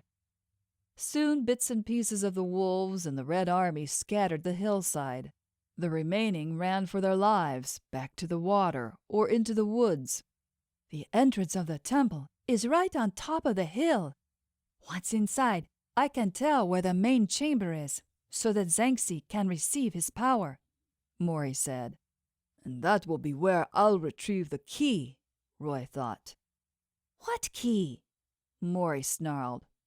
Oh, shit. Roy didn't realize he had spoken out loud about the key. He hadn't told her about it. Now he was in trouble with Maury. Chapter 17. It's more than 200 yards from here to the bottom of the hill, and there are more of them on the way leading to the temple. Do you have any idea how many there are on the other side of the hill? Sam asked. I'll take care of that, Roy said. No, Roy, you're not going to do it by yourself, even if you're in this for the bloody hell key. It's not just a key. It's a big deal key, Maury. You want to save the multiverse, don't you? You want to have silver blood after this, don't you? I want nothing except Baby Fox in his rightful temple, she growled. All right then. You have your baby in the temple. I have my key. Why is that a big deal? You lied to me, Maury shrieked. I didn't. I just hadn't told you yet. That's equivalent to lying. Maury waved her arms in the air in frustration. Excuse me. Can we focus on the big picture here? The baby needs to be in the temple. Sam grinned to mask his agitation. Yes, and he's hungry again, Irish supported. Maury glared at Roy and turned away. There was a low growl behind them, and they slowly turned around. 6 wolves approached them, teeth bared. Roy shook his head and pulled his sword. Before anyone could say anything, he had finished the wolves and returned to the group. Baby Zhangxi is hungry again. You need to feed him now? He asked Irish, picking back up with the conversation they'd had going before the wolves appeared. I think he can hold. Can you, Zhangxi? She cooed. The baby wailed. Oh, no. Shh. Okay, I'll feed you now, Irish said. After they calmed the baby down, Roy led the group closer to the way up to the hill. The mysterious path flickered. He couldn't see it clearly, but he was sure it was there. He calculated the distance and counted the creatures that were visible to the path. He looked over to the rock, strategizing a way to approach the temple gate. There was no way they could make it to the top of the hill as a group, especially with a baby. Wait here, he said. He crouched and braced his hands on the rock and commanded as much power as he could from his Yud key. Gradually, he could feel it gathering inside him. Waves of fire energy stormed into him like a tsunami. He screamed and pushed his hands into the rock. Waves of supernatural forces shot out like a current, dug through the rock, ran across the bared rock hill, and exploded all the way from the bottom to the top of the hill. The trees on the hillside caught fire, and Yaku's bodies and body parts flew into the air. It looked as if the creatures were standing on a minefield when all the bombs exploded under their feet at the same time. There was no time for any of them to escape in one piece. Maury's, Sam's, and Irish's jaw dropped. I told you, I'll take care of that, Roy deadpanned and turned on his heel. Roy and Maury came back after a quick search around the outside of the temple. It's safe to go inside. They cautiously pushed what was left of the temple door open. The last piece of wood crumbled as Roy touched it. The temple was eerily quiet. The main chamber is at the far end, Maury said. She entered through the doorway, intending to lead the group, but Roy pushed her behind him. They had only gone a few yards when a string of men cut off the corridor. Sam swore under his breath and stood in front of Irish. She rolled her eyes. "I can fight, Sam." "Not when I'm here, and not with the baby in your arms," Sam scolded. Roy glanced at Sam, who was ready for a fight. "You take the back row, I'll take the front row, and we'll meet in the middle when we're done." Roy kept his voice as casual as possible. He didn't want Maury to see he was worried. Sam gave him a curt nod, then began walking toward his appointed gaggle of goons, trying to draw them out one at a time. When Roy wasn't looking, Maury turned and sauntered toward the other end of the corridor, where she found a few men lurking. She kept one hand behind her back as she walked toward them. She paused in front of the middle person and smiled. 6 feet still separated them, but she was close enough. "You don't look like a fox," the first guy smirked. "I can show you my fox form, but then I'll have to kill you," Maury said. Silence met her statement. Her temperament rose. Finally, the line of creatures took on a fighting pose, ready to attack. She refused to be intimidated. She pulled her sword. The first attack came from the far left. There were 5 of them, but the one on the end leapt into action, spinning a katana above his head. As he began a complicated dance to move closer to her, he met his sword with hers. He was lifted into the air and dropped down to the ground in a heap. He didn't move forward. "Oops! I think I am stronger than I look," Maury grinned. Even as the panic showed in the faces of the other fighters, they stood still and didn't run. She swung her sword again and detached the arms of the next attacker from his body. She turned to the 3 that were left. All 3 of them were advancing on her, weapons out. That put her at a distinct disadvantage. The first guy lunged at her with a katana, and she managed to squeak by without harm. Her return separated his head from his body. The second one had nunchucks, and he was moving quickly toward her, swinging them in an impressive pattern. She blocked, and the nunchucks fell into pieces after contacting with the sword. The third one had a crude bow and arrow that she thought wasn't going to do him any good fighting in such close quarters. She swung her sword and watched as the weapon disintegrated in his hands. He looked up at her incredulously. "I suggest you run," she said. 2 goons didn't wait for the second invitation. They ran. She wondered what kind of creatures they were. They didn't shift, so she couldn't tell. She hoped they weren't foxes, because they were disgracefully bad. Chapter 18. Maury came back to the main hall and saw that everyone had gathered there. Roy glared at her and said nothing. She knew he was mad because she'd sneaked behind his back and went in for a fight. But it was done now. She merely smiled in response to his scowl.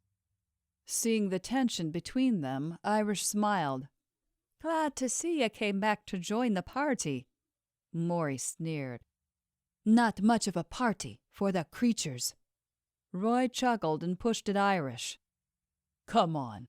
Ready to let go of the baby?"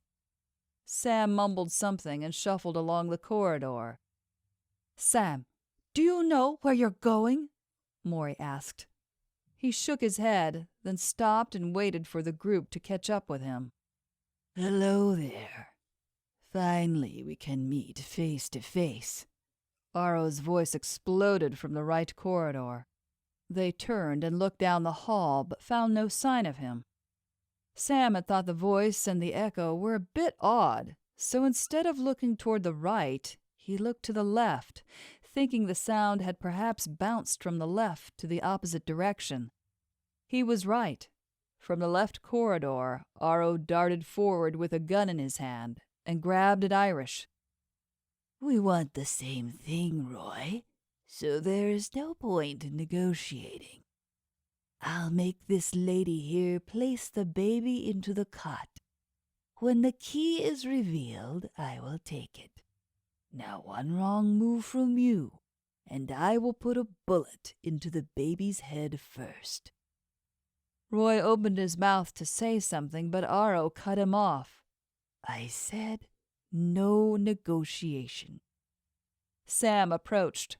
Aro glared at him. He raised his hands in the air. "I'm not negotiating anything. I just want Irish, okay? You want the baby. You want the key. That's got nothing to do with us. I want Irish. Let her go." "Silence," Aro snarled. "Now go." He pushed at Irish. "She doesn't know where the main chamber is, so why push her?" Maury said. "I know where it is." "Then lead," Aro said. Maury walked. Aro followed, pushing Irish in front of him. As they walked past an altar, Maury swung her sword, slicing its blade at the bell rope.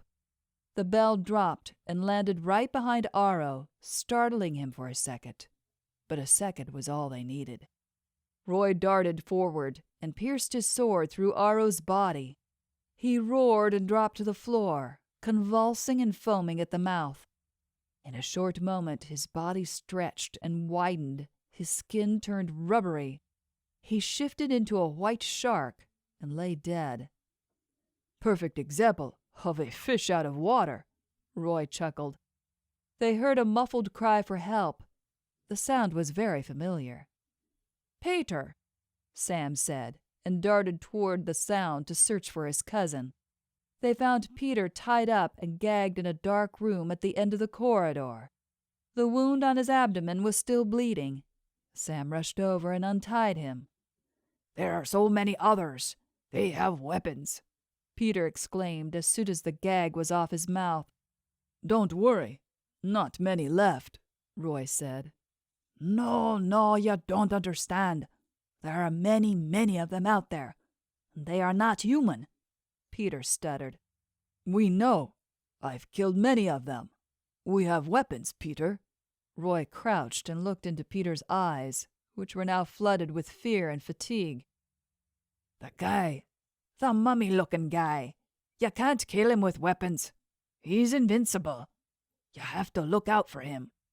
"No, he isn't invincible," Sam chuckled. "Roy here just killed him." Roy smiled. "He's a creature. You need the right weapon and the right killing spot. Stabbing through the heart. That's for him." "Are you sure?" Peter asked, his eyes still fearful. "Yes, I am. Toughen up, soldier. You'll be fine. We'll kill many of them, but there might be more fights. So you stay here, but keep quiet," Sam said. Peter held a hand on his bleeding wound. "I'll go with you." "You're injured," Sam said. "I'll fight with you," Peter grunted. He braced a hand on the wall, trying to stand up. "You are no condition to engage in combat," Roy said. "Give me a gun," Peter said, insisting. "No." Roy stared at him. "I'm not staying here," Peter said, refusing to give in. "Okay, you'll go with us, but you carry no weapon and you stay behind," Roy said. "Man, that's the deal. Take it or stay here. I'll knock you out if it's necessary," Roy stated firmly. Peter mumbled some profanity and nodded. He traced his palm along the wall to keep his balance, then started walking with the rest of the group. "We should go to the main chamber," Roy said. Maury nodded in agreement and led the way. They wound their way along another long corridor that ended at a double door leading to the main part of the temple. As Maury opened it, a beautiful woman stood in front of them, smiling. Maury moved back and hissed. Peter yelled from the back. "She's the girlfriend of the mummy guy." "Well, if that's the case, I'm sorry to inform you that your boyfriend can be turned into a real mummy now," Sam said. The smile faded from the woman's face. Roy gripped at his sword and saw what he had hoped they wouldn't have to deal with. Magic. Chapter 19. It was too fast for anyone to react. The woman reached her two arms out like two gigantic snakes and grabbed Maury's neck, pulling her over like a rag doll. She pulled Maury against her body, her fingers at Maury's neck, now morphed into 5 sharp steel blades. Maury had been in this situation before. She knew what to do. But for some reason, her brain was numb, and she found it hard to control her body. "Black magic," she muttered before she started losing consciousness. She could see the look on Roy's face. She knew magic was both her and Roy's weakness. She tried to recall the last thing she said to him. The pain stabbed at her heart. She scolded him and glared at him for not telling her about the key. She was sorry for that. She knew he did that to protect her. She tried to say anything, but no words came from her mouth. Then the world blurred in front of her. Roy could feel his blood boil, but for Maury's sake he had to control his temper. Maury was not in control of her body right now, and any miscalculated action by him would have catastrophic results. He said nothing. His mind raced 100 miles an hour, but he reached no solution. The woman let go of Maury now. Maury just stood beside the woman, staring blankly into the nothingness. "I'm going to have to borrow her for a bit, Maury. Go to the main chamber." Maury automatically walked toward the direction of the main chamber. "Irish, take the baby and follow us," the woman said. Irish followed in silence. Roy frowned. There was no objection at all from anyone. He turned around. The eyes of Irish, Sam, and Peter were blank. They followed the woman like zombies. Roy turned and looked at the woman, seeing her smiling at him. "You're a strong one, aren't you, Roy? I can't control you, but it's not necessary. If you make one wrong move, I'll kill them. You might be able to save a couple, but not all." Roy clenched his jaw and followed. The woman's eyes glowed with insanity the closer they got to the main chamber. They entered the room. At the far end of the room, on a raised platform, a cot that looked like a throne sat regally. "Irish, place the baby in the cot," the woman said. Irish obeyed. As soon as the baby was in the cot, light poured down from above. Roy squinted. The room was exploding with bursting light and heavenly sound. The air was lit up. Colorful rainbows flew around the walls, bouncing on the altar, the floor, and curtains. The woman looked as if she had tears in her eyes. Roy hadn't been to heaven, but he was sure it might look a bit like this at the gate. The only missing part was the angels. Instead, he saw devils. The woman looked as if she was mesmerized by what was happening in front of her. Taking the chance, Roy pulled his sword. But the woman turned around and swung her arm toward him. It was like being electrocuted. He saw stars. His body was lifted into the air and smashed into the far wall. He had a feeling that his organs had turned into mashed potatoes. He pushed shakily to his feet, but lost his balance and slumped to the floor again. Something was surging inside him. He projectiled a stream of bruised black blood. His energy was leaving his body in waves, as if the woman was sucking the life out of him. He shoved his hand into his pocket and copped another hit from the woman. He rolled on the floor, hearing his bones rattle. "I'm not pulling a gun at you. I just want to take the shield out," he managed to say. "What shield?" "If you take the key out of the keyhole without placing a shield, it will collapse a dimension and destroy the earth." The woman turned and looked at Roy. There was some hope. He saw some compassion on her face. "You can take the key. I just want to place the shield on the keyhole." "You don't want the key for yourself?" "No, I am a soldier. What do I want the key for?" The woman picked him up from the floor and pulled him hard so his body pressed against her. "Do you know who I am?" "No." "Well, I'm not surprised. Even the idiot Aro didn't know. He thought I was his girlfriend. Disgust crossed her face. Listen, Roy, sexy mixed-blood creature. She purred and slid a hand underneath his shirt.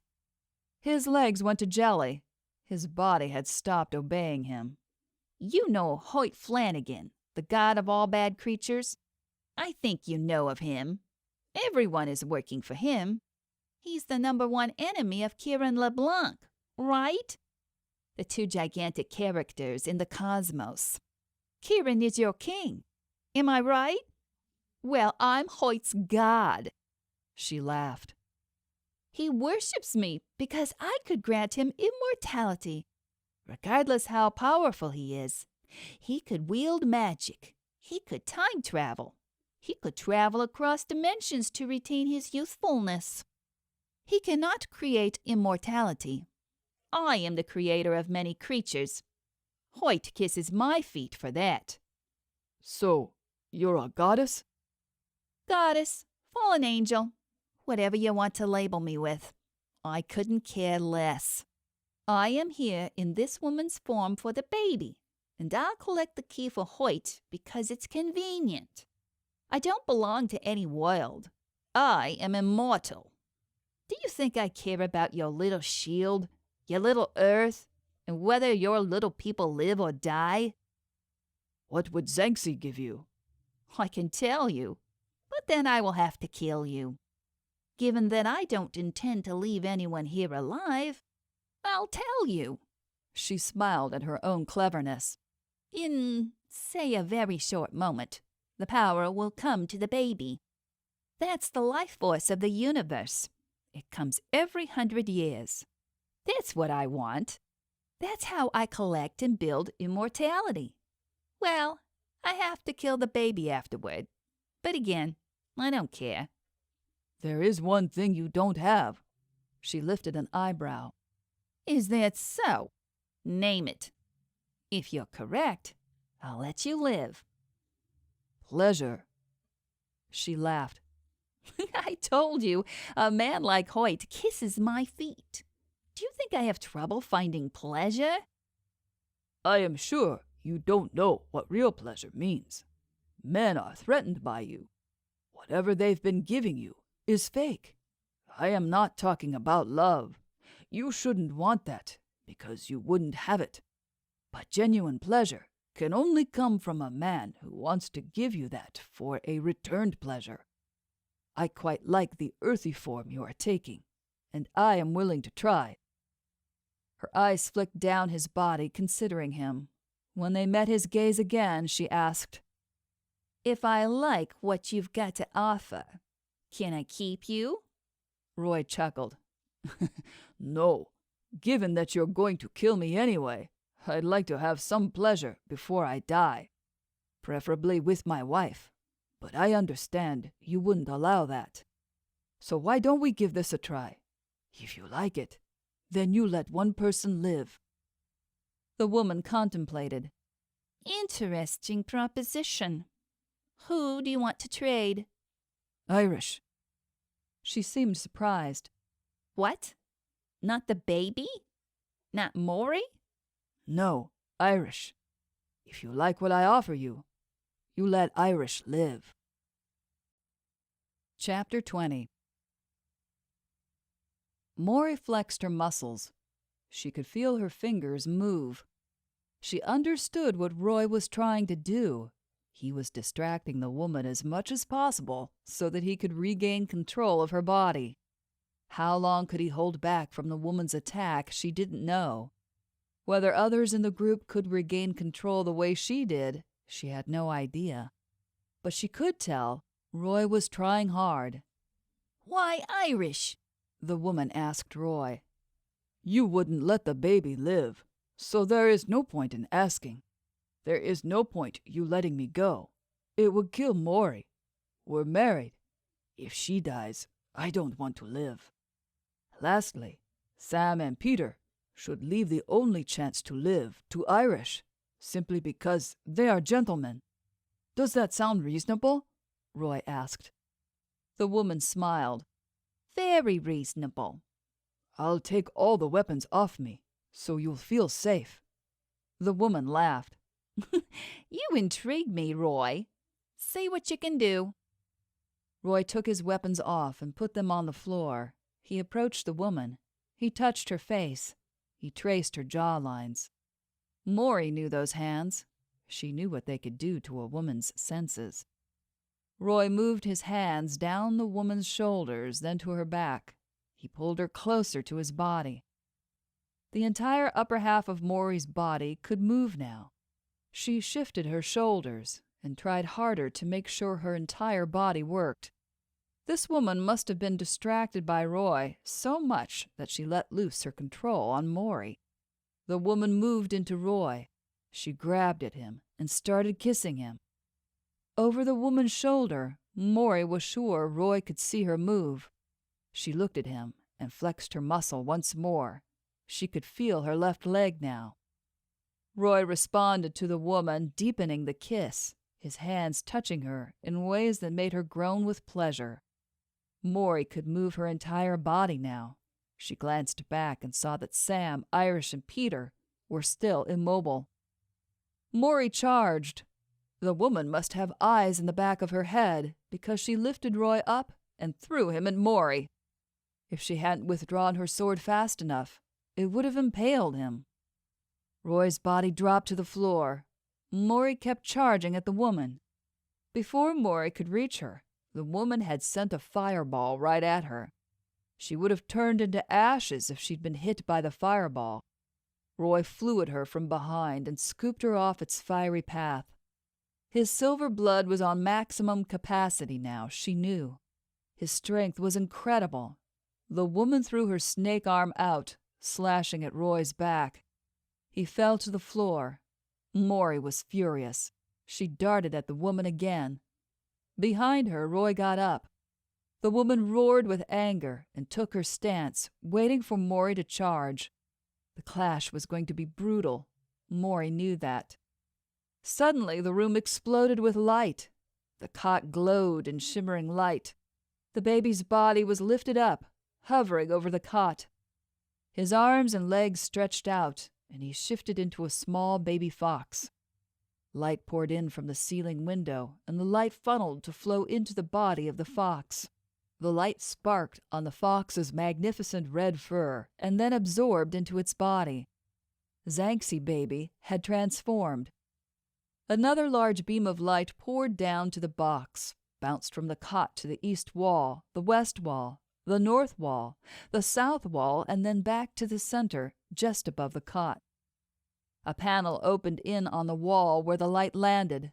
Inside the reset was a glowing statue of a goddess holding a scale in one and a golden key in the other. The woman let out a blood-curdling sound that sounded almost like a howl.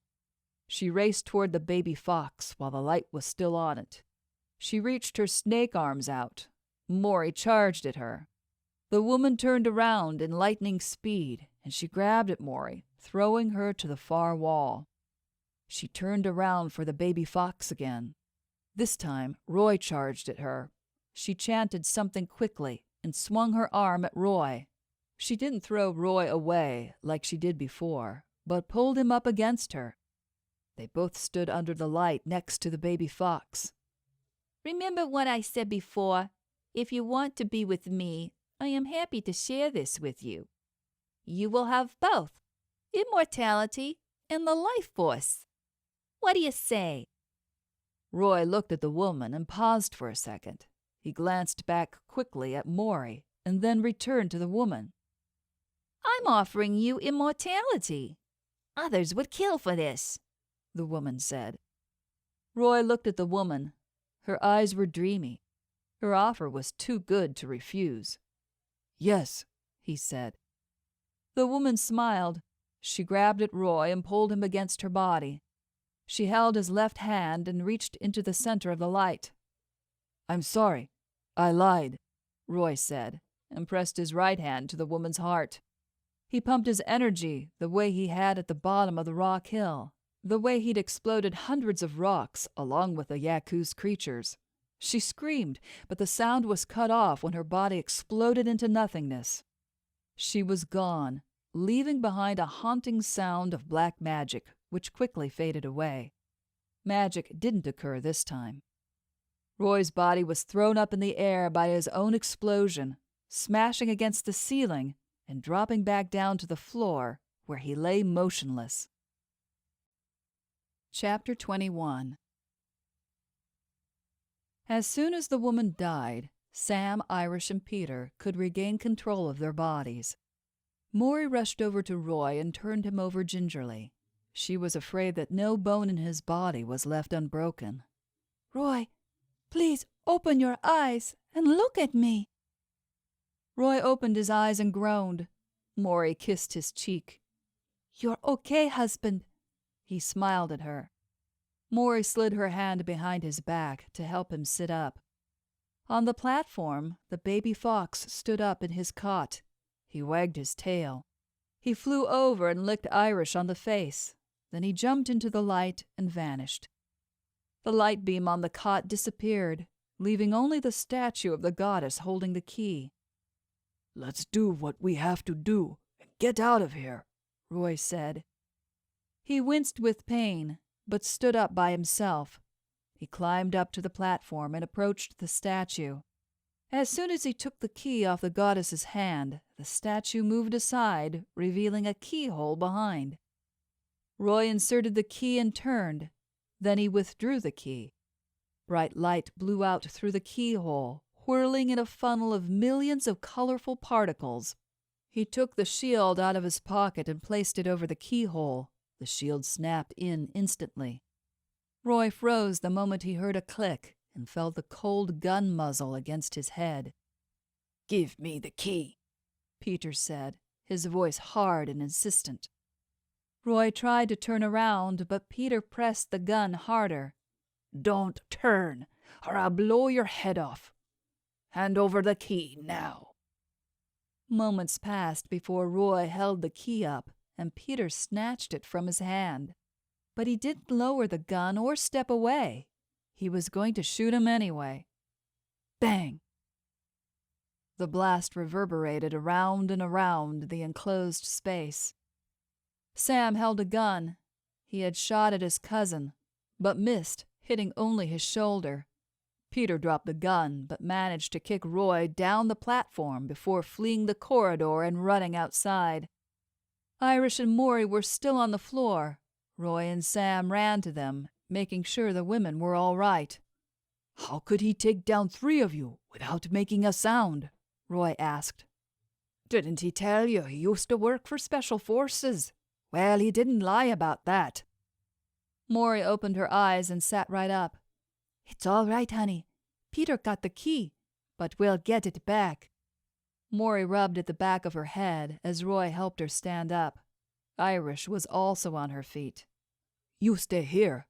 I'll go after Peter. I must have the key." Before anyone could object, Roy had stormed out of the room. Chapter 22.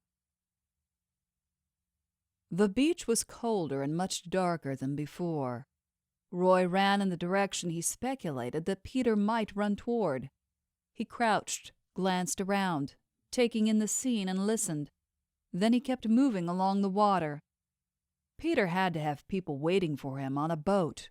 Roy was sure of it, and he wasn't mistaken.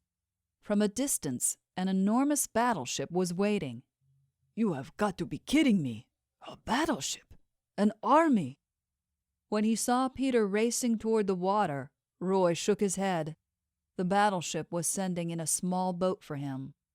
His king, Kieran, had underestimated the demand for that little key. There were more people who wanted the key than Hoyt Flanagan. Had Roy known this, he would have been much more prepared. He would have brought his soldiers. Shit! He could fight them. He could take a battleship. Couldn't he? Maybe not. But what he was sure he could do was take Peter. He pulled out his gun, aimed, and was about to shoot. Gigantic fire bullets rained on the beach from the ship. They dug up enormous holes in the sand.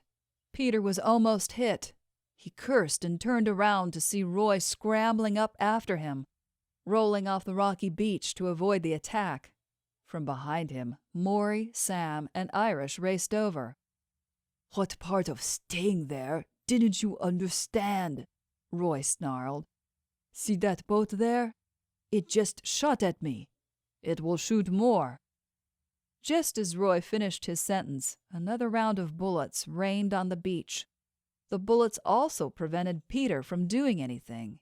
He hid behind a large rock. Roy calculated his movements. He could take the ship. He knew he could. But this would take much of his energy, which was not unlimited. He couldn't rush. He couldn't panic. He had to concentrate. Roy stood. Maury was right behind him, flanked by Sam and Irish. If they were to die on this island, they'd die together, fighting as one. Roy concentrated. He crouched and punched his fist on the rocky ground. Immediately they felt the ground grumbling. The island shook. Roy concentrated and let out a scream. The tidal wave of energy from Roy pumped into the ground, underneath the rock bed, and spread through the sea, exploding like a bomb underneath the ship.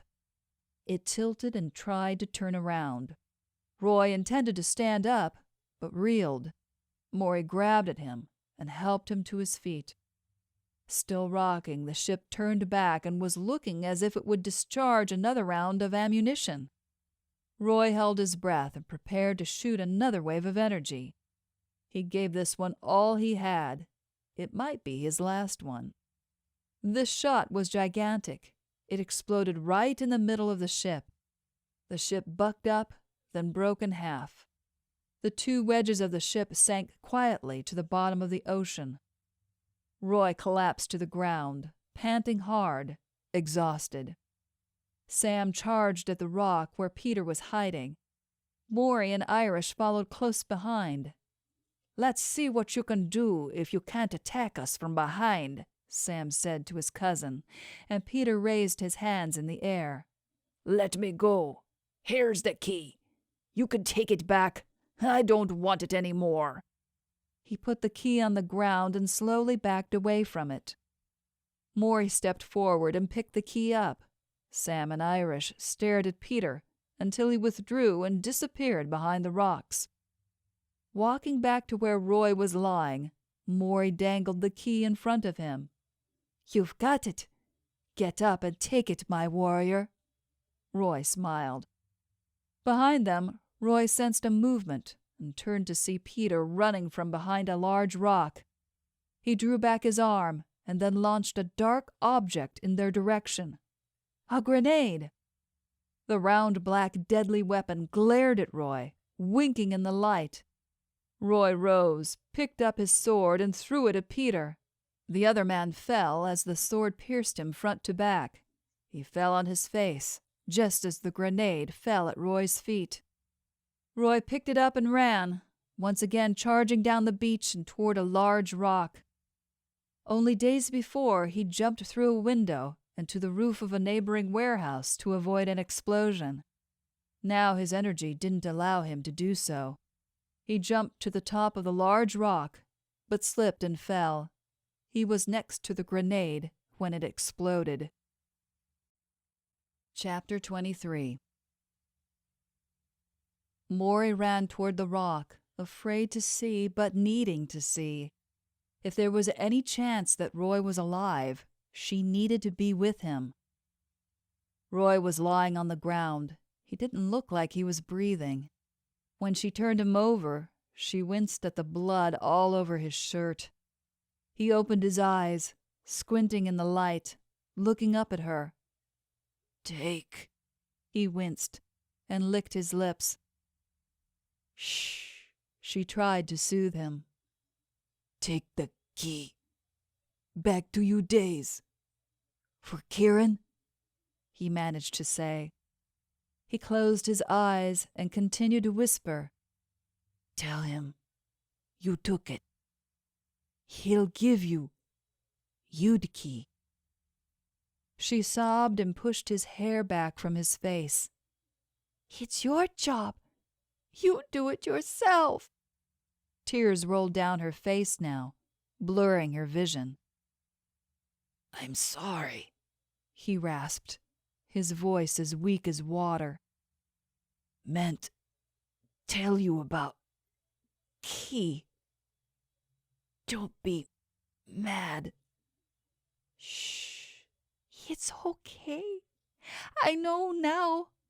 I'm not mad. He grabbed her hand. I didn't mean kiss that woman. She laughed, a small sound that mingled with pain, nearly strangling her. No, you didn't. She kissed you. His eyes implored her. Please, don't leave me, Maury. I'll never leave you. You know that. She cried, sobbing so hard she shook all over. Don't say that, Roy. Please. Promise me. Promise you'll never leave me. Yes, I promise. Tears streamed down her face non-stop. And promise. He sighed and coughed, wincing in pain. Promise you will always discuss with me before you take on any mission and go anywhere. She nodded. Yes. She wiped her tears. I promise.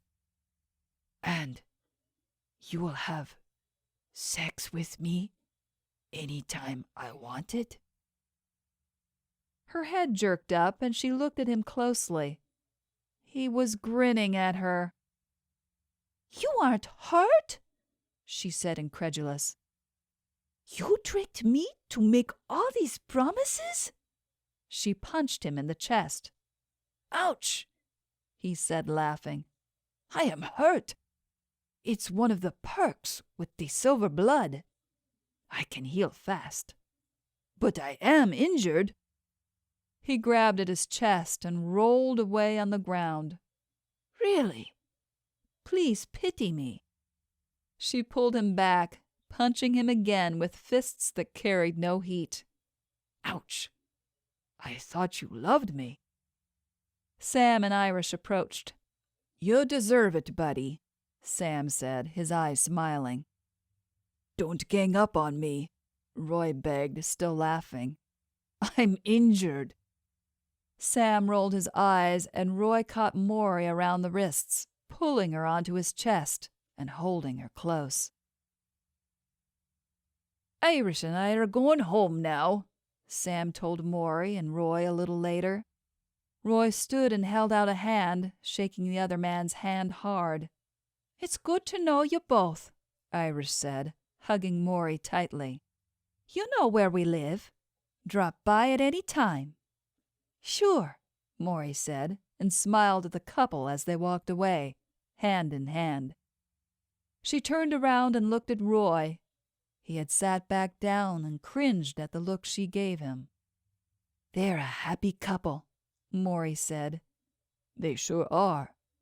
We are, too. She shot him another look. I'm not happy, Roy. Oh, Maury, he said, his voice soft. What can I do to make it up to you? She turned to him, folding her arms over her chest. One promise. He looked worried. Sure. You don't know what I'm asking you yet. He blew out a breath. Anything that makes you happy, I'll do it. All right, she grinned. I want a baby fox. But Zanxi has gone. Oh, not that baby fox. Maury grinned. You've got it. She stood and opened the portal so that they could go back to Udays. Roy winced and stood up. He wrapped his arm around her waist. Baby fox it is. Together they walked into the light, going back to Udays, the universe they called home.